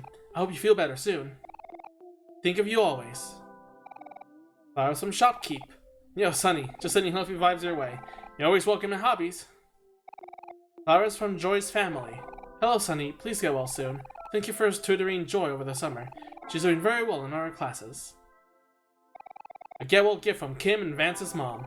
Get well soon, Sunny. Please get to know Kim and Vance better. They can use good role models like you. Flowers from Chris's family. Hope you're taking it easy, Sunny. Hospital life ain't that bad. That's just the universe telling you to watch more TV. Hi, Eddie. You missed a lot. We're at the ending of Omori. How are you, and how's the people that joined you?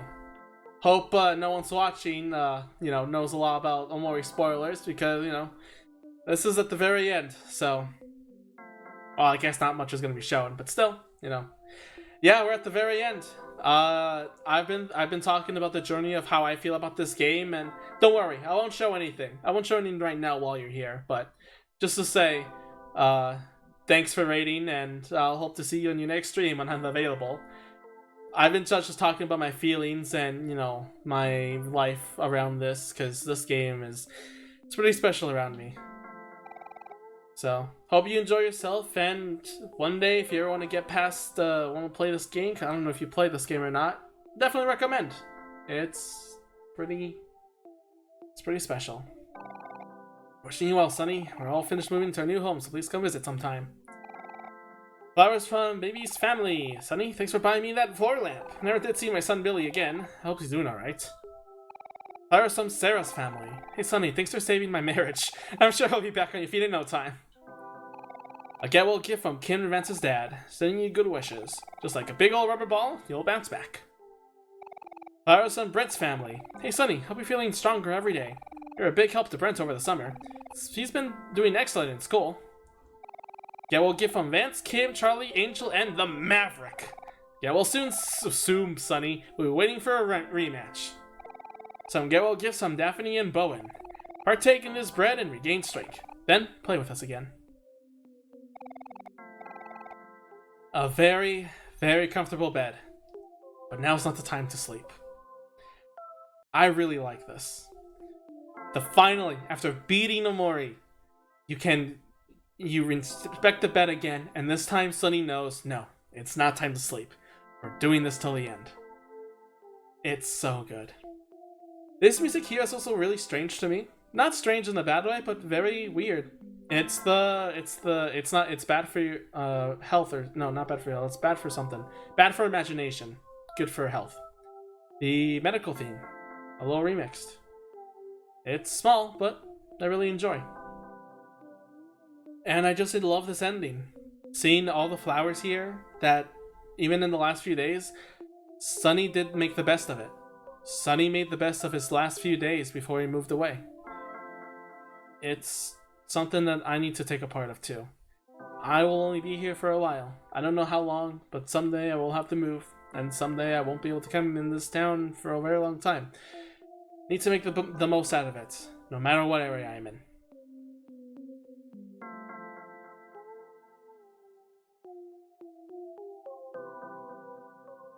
The blue, shining glow. And for once, Sunny is moving. At least with different frames. Because, in a weird way, every time we checked the mirror with Omori, it always moved. But in the real world, Omori or Sunny was just still, not moving at all.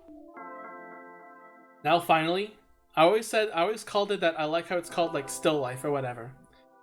And now finally that we've conquered it, Sunny has different frames. He's moving even if he's still. I don't know if anyone else talked about that, but I find it very impactful. For once, he's moving.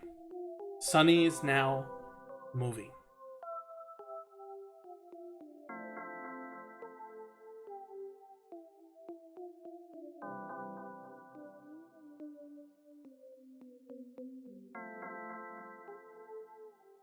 See your dream friends once again, a relic of our headspace memories.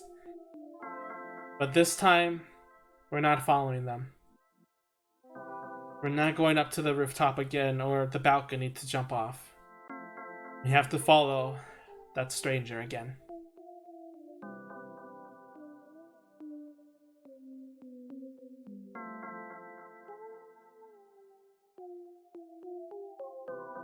And everything, the entire game, culminating at this one scene.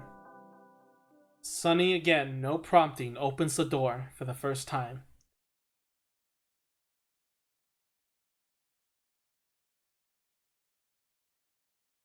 It's hard, but it needs to be said.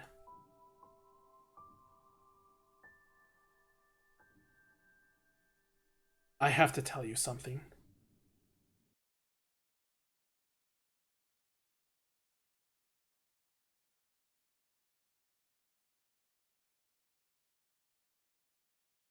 One more day, the sun reaches my bed. One more day to spend alone again. Morning starts without me, I seem to find it hard to wake up.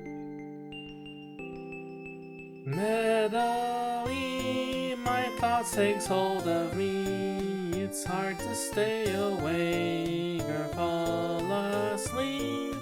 Memories of the past, both the good and the bad, overwhelm me. There's so much I wish I could take back. Sometimes I think maybe it's too late, though the pain remains, and though it may be hard, I'll carry on. Time to rise and shine. Good morning. So the sun reaches my bed. One more day to spend alone again. Morning starts without me. I seem to find it hard to wake up.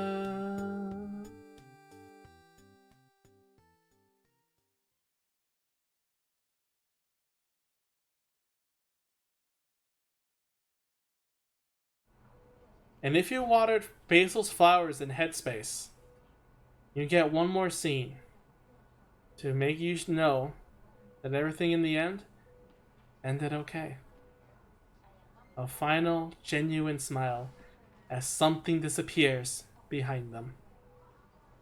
Their guilt isn't following them anymore.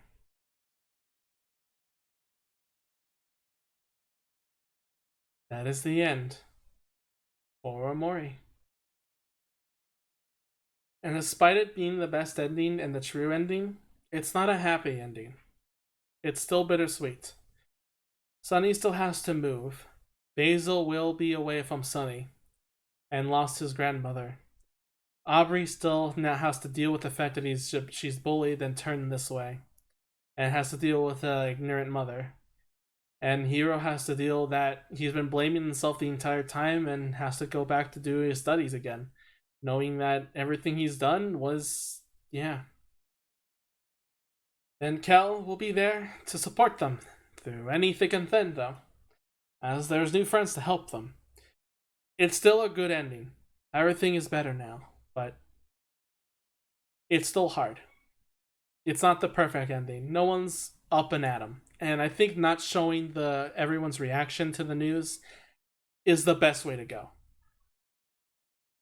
I really love this game, and I can't thank you, everyone here that's watching, enough to go on this journey for me to talk about every single thing about this game and my feelings about it. And despite the development rush and everything, despite all that, I still feel thankful that this game exists, even if it was hard to make. For OmoCat and everyone who worked on this game, I'm glad it exists and it's finished, because no other game made me feel as much as this. I'm just happy that I was able to do this, and I was able to play a game like this. It's an amazing game, and the experience I had playing it, I'll never forget it. Never in a million years. Just like a memory of this game, of the photos.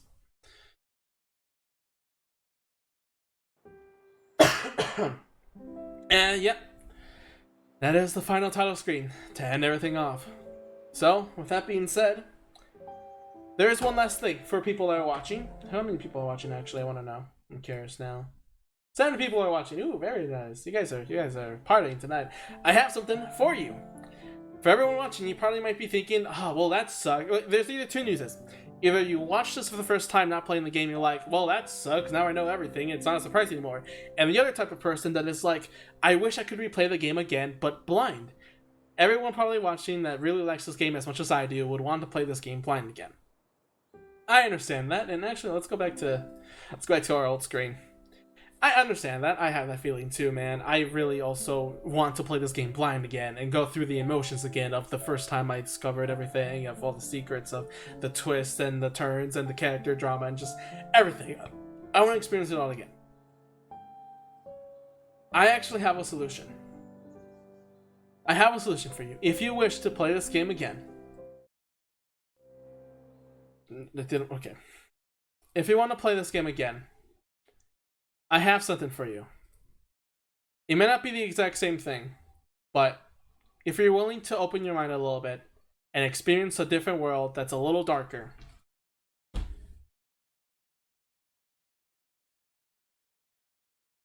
and I can switch this out. I recommend playing Endroll.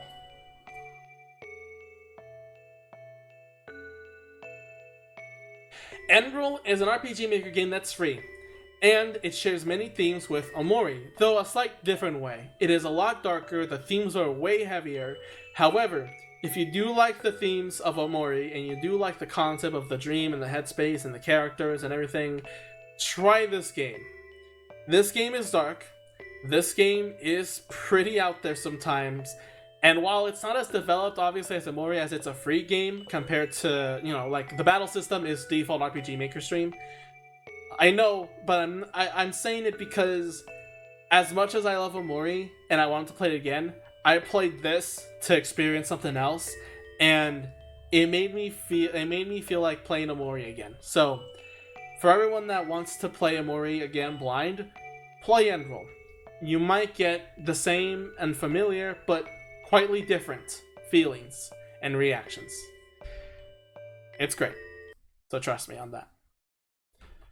That being said, though, can I bring back OMORI?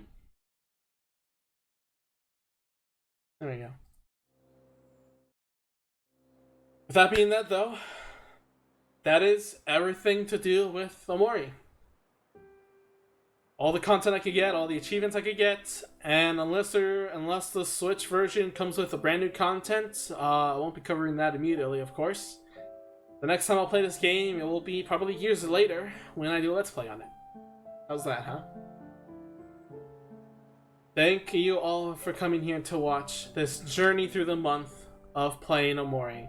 Yeah, I actually managed to get everything till the 25th. Amazing, right? And to think I was planning on doing this at the very in one day. Yeah. Thanks everyone for watching, and now let's see who shall we go and raid. Alexander is doing retro, art, Sony is doing... Let's do... You know what, let's do Sony. I haven't done Sony in a while.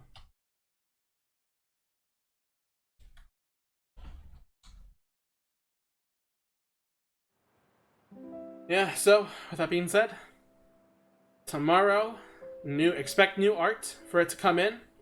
I got drawings ready to post, a lot of stuff. I'm developing a video that covers all my art throughout the year. And aside from that, I'll be working on starting Patapon, the next Let's Play. I'll get started on learning to animate, getting better at drawing, and who knows? Maybe the next year we'll have another game that I'll endlessly fall in love with. But it'll be hard to beat. I love One Shot and I love Omori. Whatever beats that, I'll be amazed. Have a good Christmas, everyone, and have a good year. Have a good end of the year, New Year. See you guys until next time.